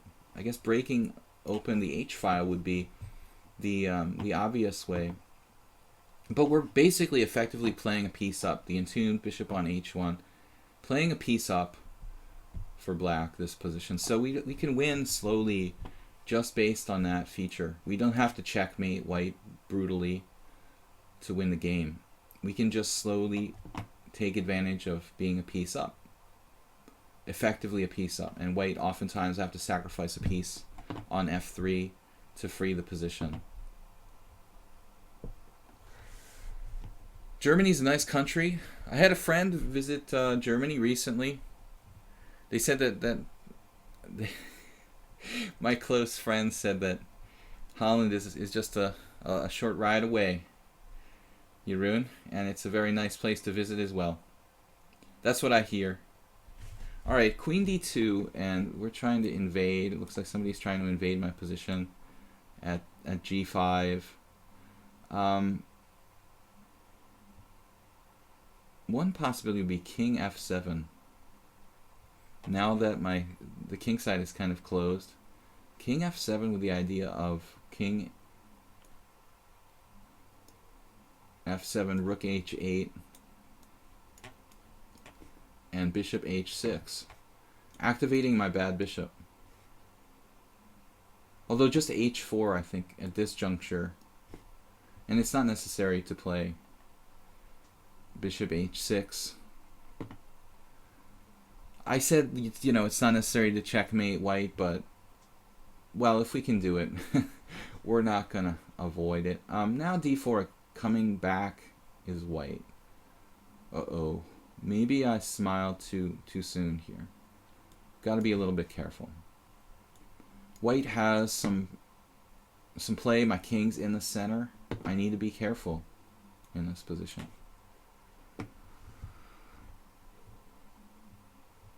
Thinking knight e5 here.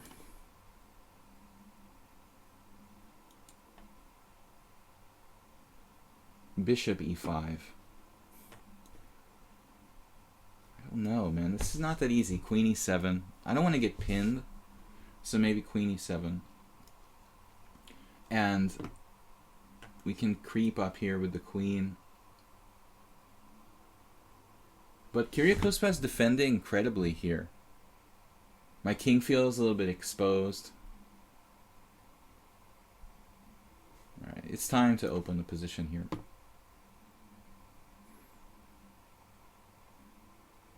We're very close to sacrificial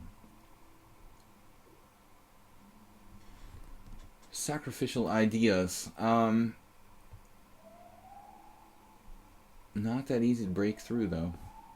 Let's play rook h5. Pretty plain kind of move, but just defending across the d5 and f5 squares, trying to double rooks. I didn't see any fancy sacrifices. My king is more exposed than white's in a sense in this position. Let me unclick those squares for you guys.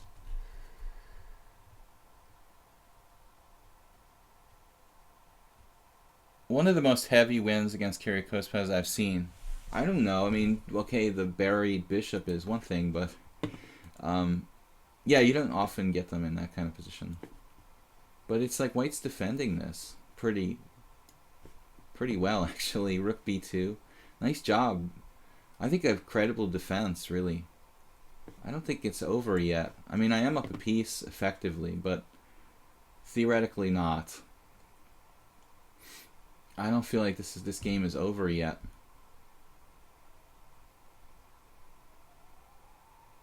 I almost feel like I'm barreling down the h-file for nothing here. And the police are at it again. It's an ambulance. Alright, an ambulance. A lot of ambulances.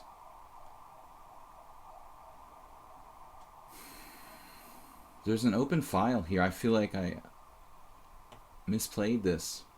We're barreling on the h-file for nothing, and there's nothing there. And I should just be on the c-file or something instead. Very strange.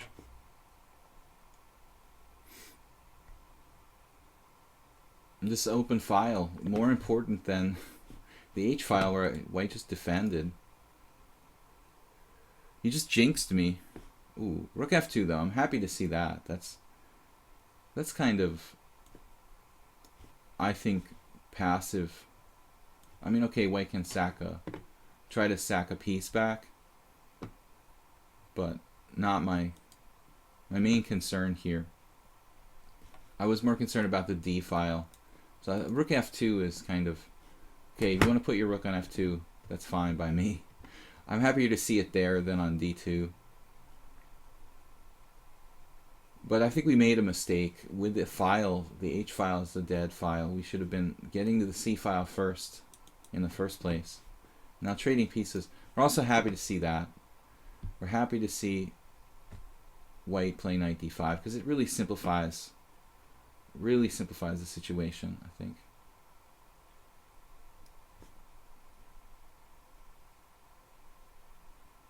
I don't think that white should do that. I mean, obviously it's not an easy position to play, but to just trade off one of your more active pieces. And trading queens.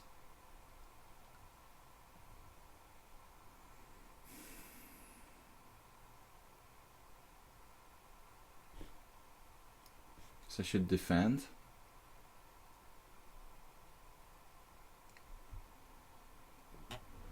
Can't force the trade of queens here. And then my d6 pawn is going to be hanging. So we'll defend.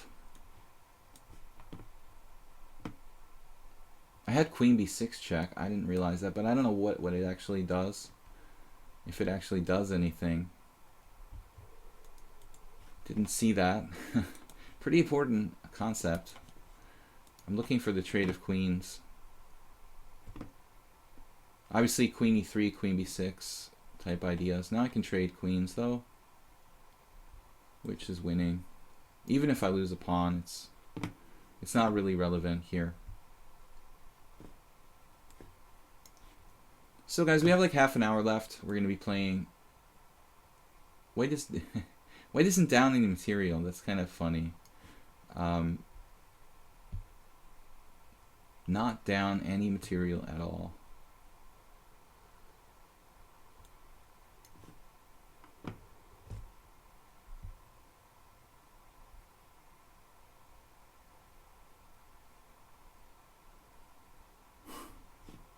Offers a draw. Yeah, it's pretty tough. I wouldn't resign now though. ARX challenging us to chess 960. I might have tricked with a knight fork. Queen g5 was an idea white should be looking for. But trading piece is not the right idea there. I mean, he's not down any material in the final position. It should be lost, but ARX, we have played twice before. But I think they were normal chess.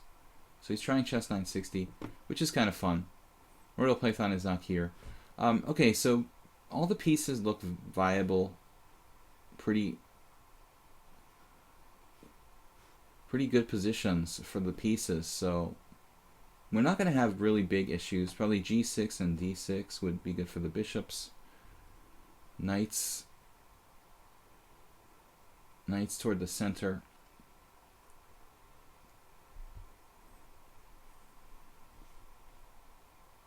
There is an awkward queen h6 sometimes. Play g6. Tempting to play g6, but maybe a more classical defense here.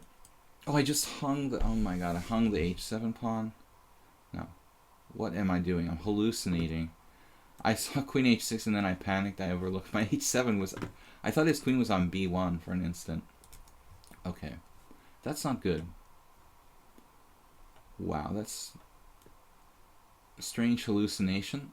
I knew that queen h6 was on the board, and then I'm thinking I hung my h7 pawn.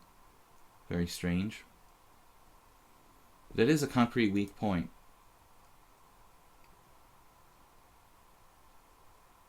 I can't get used to the position of the queens. It's so strange. See these weak points. Usually f7 and f2 are the weak points in the initial position.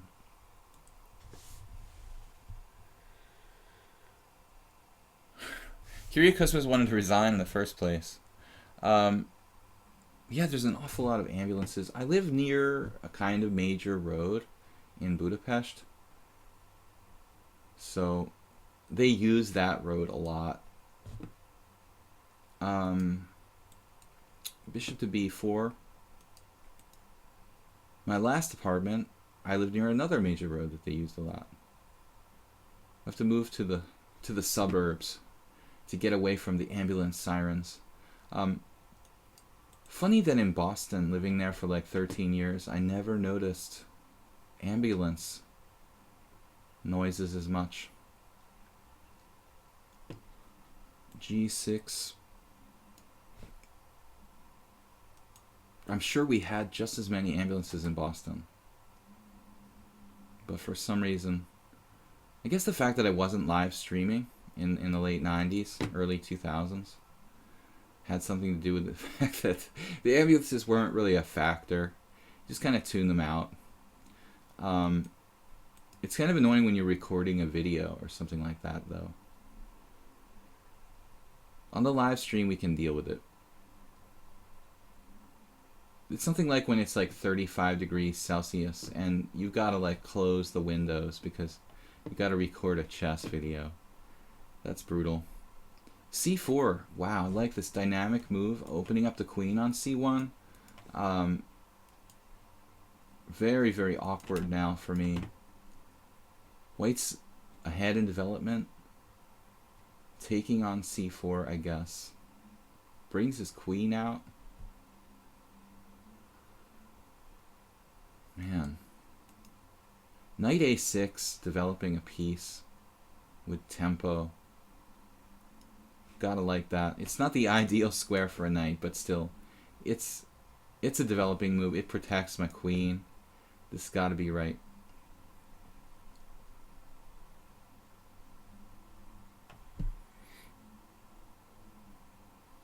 The human brain is treacherous. Yeah, you hear what you want to hear.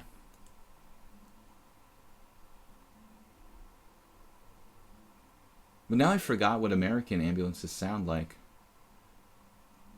I don't think it's that different. Maybe they use the same ones.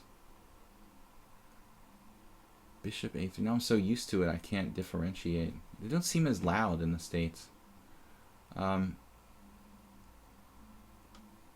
It's got to be a different siren. So bishop A3. This is hanging, but this is hanging as well. Bishop takes D4. Pawn takes D5. Pawn takes D5. And then he's got, he has other options though. He could play maybe queen D2 after bishop takes D4. He'll lose a pawn there. Just knight F6, developing a piece. That would be nice, but this is on D8. How about knight to E6? D, is that D or E? Knight E6, pawn takes pawn, knight takes D4. Kind of like it. Right, development. Development it is. Bishop takes D4, going forward with that bishop. Bishops are pieces that tend to be exposed at close range. So this feels a lot more natural to develop. Kind of have to go with intuition in chess 960. Feels a lot more natural. Guys, tomorrow I'm going to be doing the thematic stream where we play more unusual openings. So we call it Wacky Wednesday. At least until Dr. Seuss files a cease and desist order. It's not copyrighted. I can call it Weird Wednesday. We're going to have to change the name to Weird Wednesday. Weird Wednesday. Unusual opening, blitz, and classical stream. So it makes it fun though. We play different stuff. Not like out of hand absurd openings, but stuff that I wouldn't normally play. And you guys can take part in play bizarro or slightly offbeat openings yourself. King's Gambit is a favorite. The Latvian, even relatively correct openings, right, Saronchi? Like the Birds opening. Dutch defense. I'm definitely going to uncork a Dutch defense. Something I've never done in a tournament, I think. I don't know. I really can't find all my game scores. They're probably buried in a cardboard box somewhere in a closet, but someday I'll get through all of them and see if I ever actually played the Dutch in a tournament game. Just for you, Jeroen.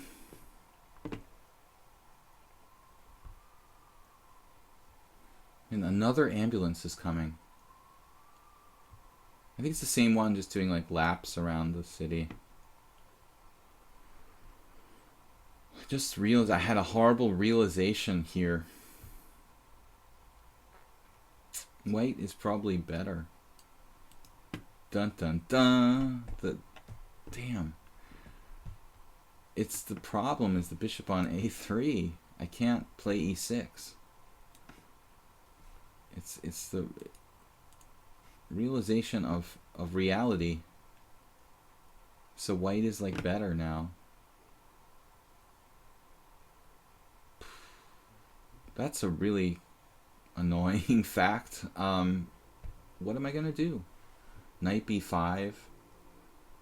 Knight takes b5. Bishop takes b5. Knight takes d5 with a really annoying hit on my pawn on e7. So we have to be extremely careful here. I don't know what to do. Looks like Arcs is going to take me out. I don't see how I'm going to protect this position, really. Man, this is brutal. I have to play some kind of terribly passive defense. I just didn't see that I couldn't play e6 coming over the horizon. Maybe I could play bishop f6 and sack a pawn. My god, knight c6 is going to be necessary, I guess. What can I do here? Running out of time, have to play quickly. Oh, man, this is just devastating. White's coordination just perfect.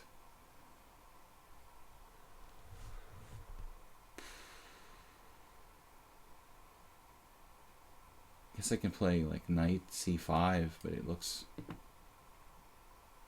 kind of artificial.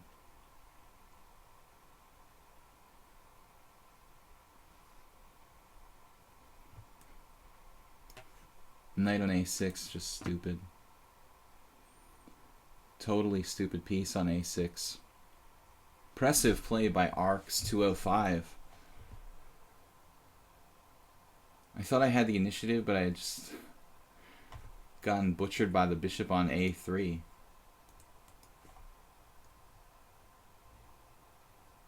I might be able to survive here, but it's highly unpleasant at best.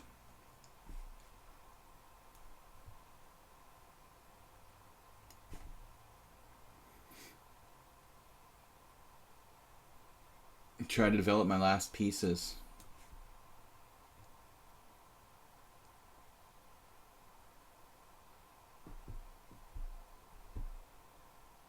What days of the week are you named after Norse gods? Zeus Thursday.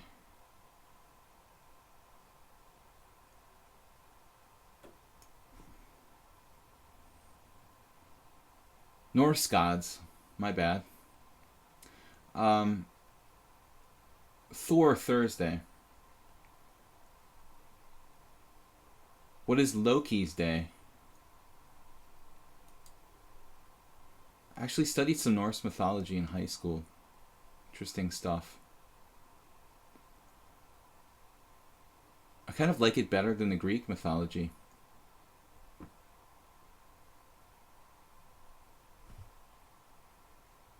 Can I just castle here? I guess we're just losing a pawn. But maybe not. Maybe we have a counter shot against b2. How much better White could possibly coordinate their pieces here.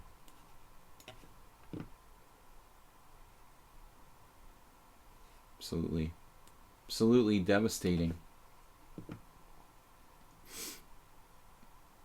We're going to lose at least a pawn.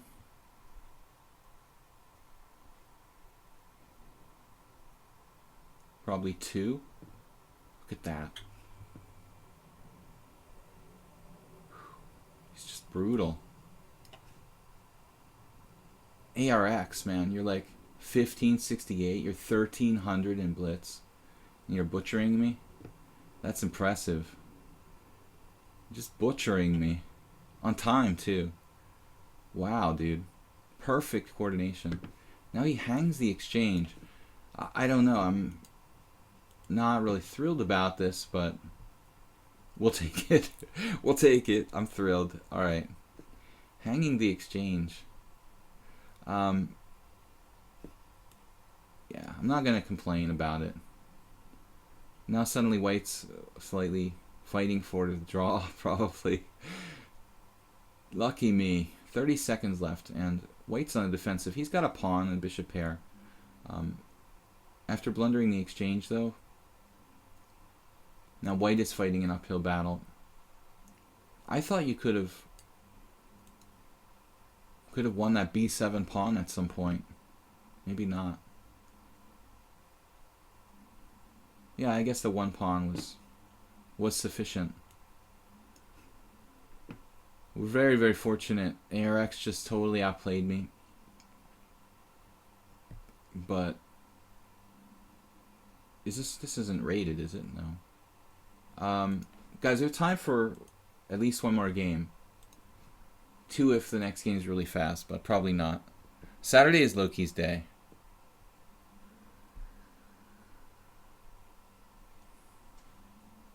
You say Loki or Lokai? Lokai. I guess it's Lokai, right? Not Loki. Got to get my mythological pronunciations.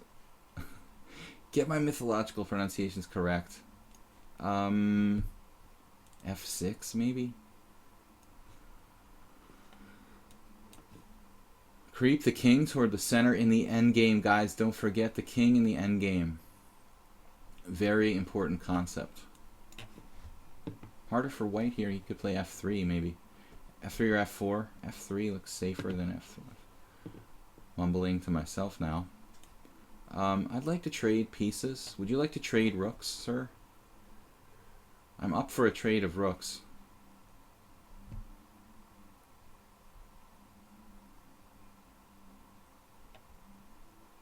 Wow, I don't think you should, though. I was just kind of kidding.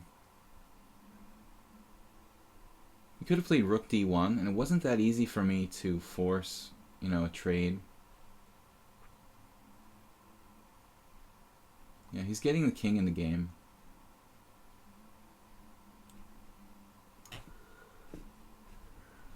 In order to win, I have to really activate the rook, so it's worth a rook. Right now, it's not doing a whole lot. Okay, this move. We're starting to make progress. He's trading pieces, not the right idea, I think. We could take with the knight now, not allowing him to blockade. I don't know if bishop takes c5 was really a threat. It's a good question.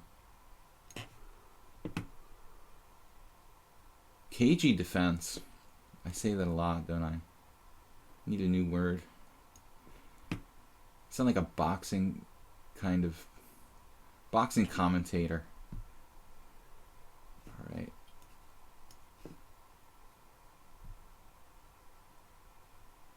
That should really be pretty difficult for white to hold on after losing this pawn on a2. Maybe he has another move there, though. He had knight e8. Not sure if it was any good. Looks like it's falling apart. But really, generally speaking, white played a really great game until the one move blunder. It's totally winning.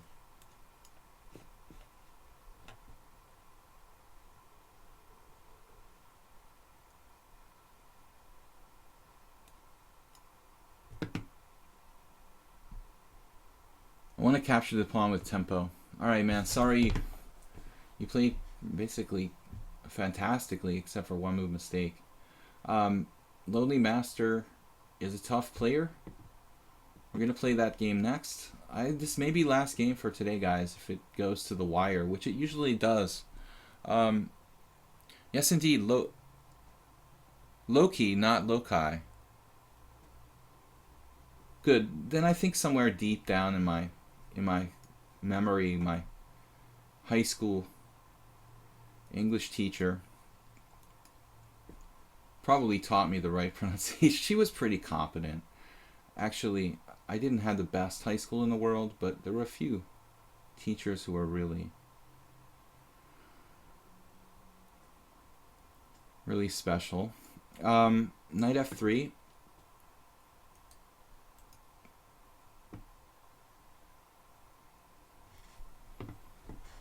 Knight f3 is the one move I think I haven't played today. I played d4, c4, e4.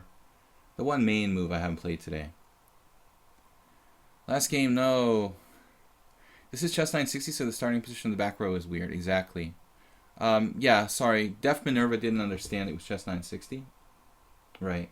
We play one or two of those sometimes during the stream. I'm not going to give Lonely Master another another Sicilian Sveshnikov. He seems like he really likes that, and I'm not into that, getting outplayed in the Sveshnikov theory department there. Now I played G6, so that's an invitation to play an accelerated dragon, which is fine by me. I like to play both sides of the Marazzi. We had a funny game yesterday, guys, on the stream. Was it yesterday or in my simul? In my simul, I guess, on Sunday, where I could have won a piece in the opening when somebody played knight g4, and I sort of thought about it, and I even mentioned it, that I had a friend or a student who had once hung a piece with knight g4, and a master rated player who did it. The way that this guy did knight g4 against me, and I saw in the database there was a bunch of people who hung pieces with knight g4, because it is playable in similar positions as to my simul game on Sunday. But it's kind of funny that I could have won a piece in like 10 moves and didn't see it. But it's funny that black hallucinates it as well, and sometimes there's a sort of mutual hallucination. You guys want to check out my games and my history here? If you go scrolling back through my games on Sunday, there was one Sicilian or English, that turned into Sicilian, where black goes knight g4. I had this Marazzi opening with the pawns on c4 and e4, and black played knight f6 to g4 at one point, and white can just win a piece. And I didn't see it, and again, I've seen it happen in a tournament game with a player over 2200 dropping a piece with knight g4.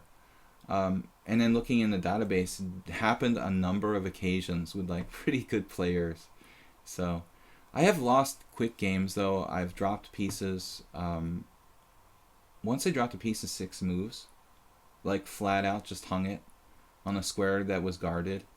My opponent thought I must be on drugs or something, but I wasn't. I was just in this weird kind of deep thought about some other feature of the position, and I just completely spaced on the fact that I was putting the piece on prise. So basically black playing like knight to g4.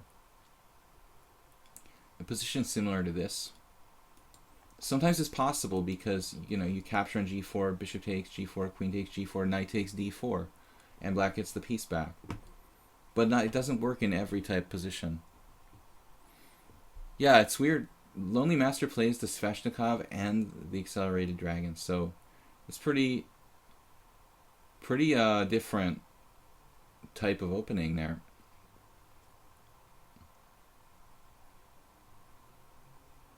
I'm also playing multiple variations of the Sicilian, the Accelerated Dragon, and I play the classical Sicilian against the Richter Rouser. I play Scheveningen. I played a little bit of other like Khan Sicilians and stuff like that. I think if you do play something like the Sicilian defense, it behooves you to have more than one variation at your disposal.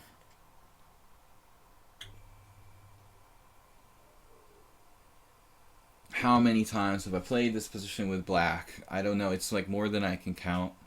Not really fun. Not really a fun variation with black. A lot of players are playing knight c2 now. This move isn't really my favorite line, but I never studied it a lot as white, although I have to admit it's a good line. It makes sense to kind of keep the pieces on the board. Black plays bishop d7, and then you leave the bishop on d7 and the knight on c6 sort of stuck.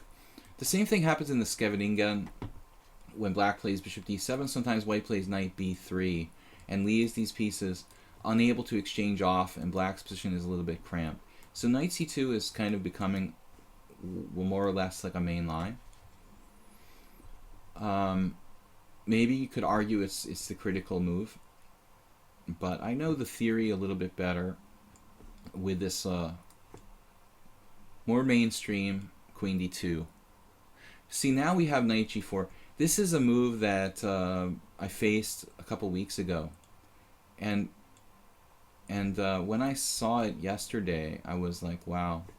I I thought it was the same position, but it's not. I mean, this position is, I referenced on the simul day, the game Sachs versus Miles, and the late Gyula Sachs was a very, very strong GM from Hungary, passed away, I guess like 2 years ago. So Miles played with black. He sometimes played the dragon, in this case, accelerated dragon, but this position is not really good for black because I'm able to trade down by force into the following end game, let's say. I don't know, would we call this an end game or middle game? I beat International Master, what's his name? Yeno, some years ago with bishop h6. And it's a position that's, okay, Miles defended against Sachs and drew this game, but it's unpleasant for black. It really, like, there's no counterplay. I guess Miles just was such a great endgame player that, Sachs was unable to beat him. But I can personally tell you guys, it was one of the best endgame players I ever played against, and he was constantly out-techniquing me every game we played almost. So Miles particularly difficult to beat in any kind of endgame. But this position is good for white, and I think knight g4 is not a great variation. So the strategic idea is that the bishop is a kind of ghost piece. The white squared bishop, you see it a lot in the Rossolimo, or bishop b5, bishop takes c6. The structure is very similar. It's like a Rossolimo where I play bishop b5, bishop takes c6. But now that I mentioned it, I should remember now. So it was Shah and Shah. Maybe he's here, I don't know. Shah and I had the exact same game like 2 weeks ago in this position. And I think Shah might have played a5, but I'm not sure. I can't really remember now. In retrospect, he might have played queen a5. That doesn't make sense either. I'm not sure what Shah played there. But at some point his e7 pawn was hanging, so he definitely moved the queen. Maybe queen b6? No, it must have been queen a5. And Lonely Master's move is extremely logical. It's a kind of plan that he wants to execute a4.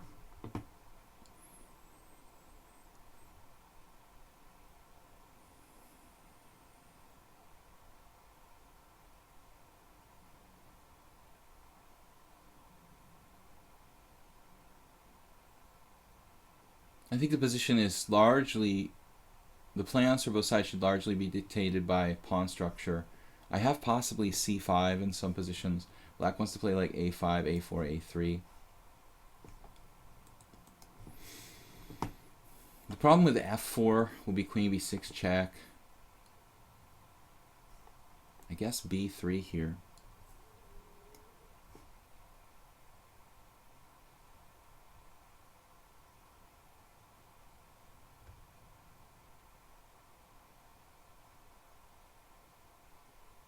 Quickly playing bishop e6.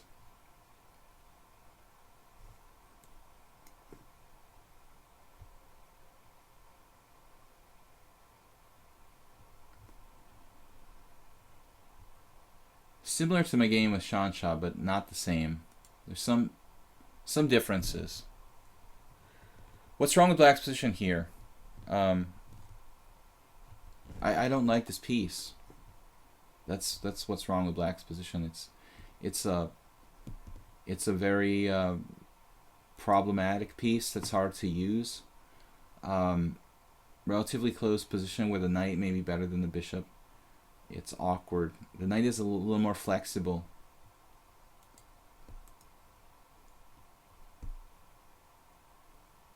Black obviously has a weakness on the king's side, where the bishop's been traded off. White king is safer. Shansha got brutally checkmated, and it's not out of the realm of possibility here.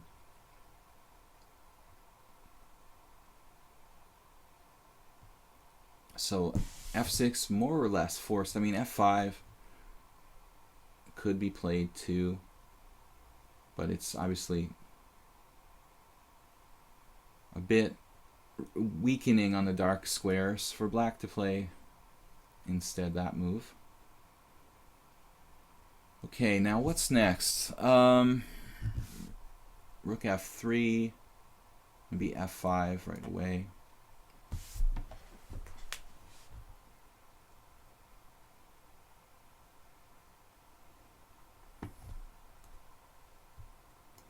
This defends my knight on c3 because there's like check and queen d4 type ideas. But obviously we have offensive ideas too. The other rook needs to get in the game. And I may have used like rook e1, rook e3, and rook lifts in my game against Shansha. Can't remember.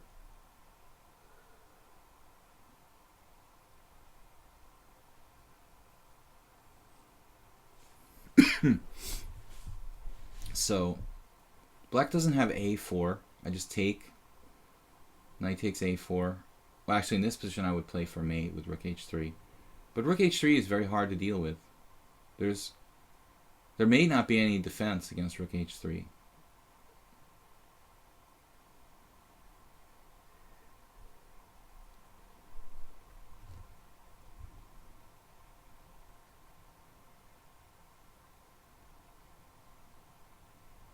Yeah, f5 may have been better, but it has other drawbacks. The dark squares are a little bit weaker.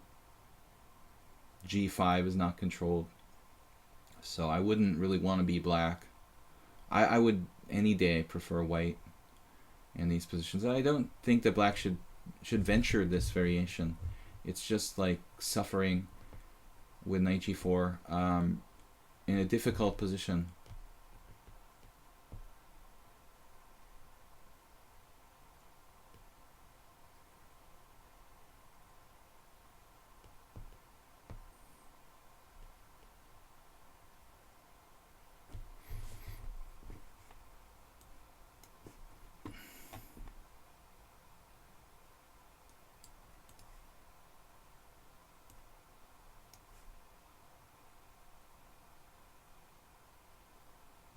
It's like Lonely Master found a pretty cool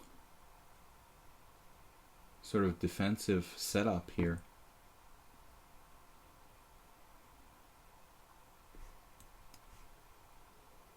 Sack 2 pawns.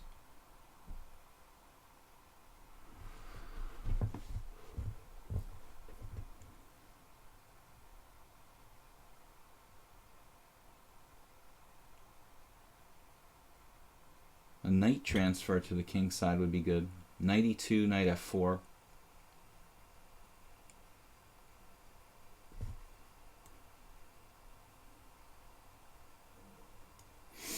Oh man.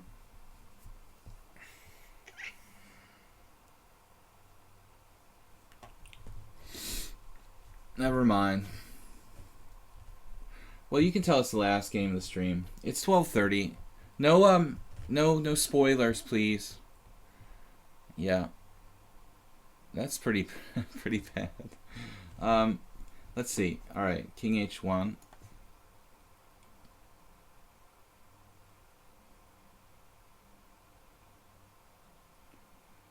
That was a really bad mistake. Poorly played.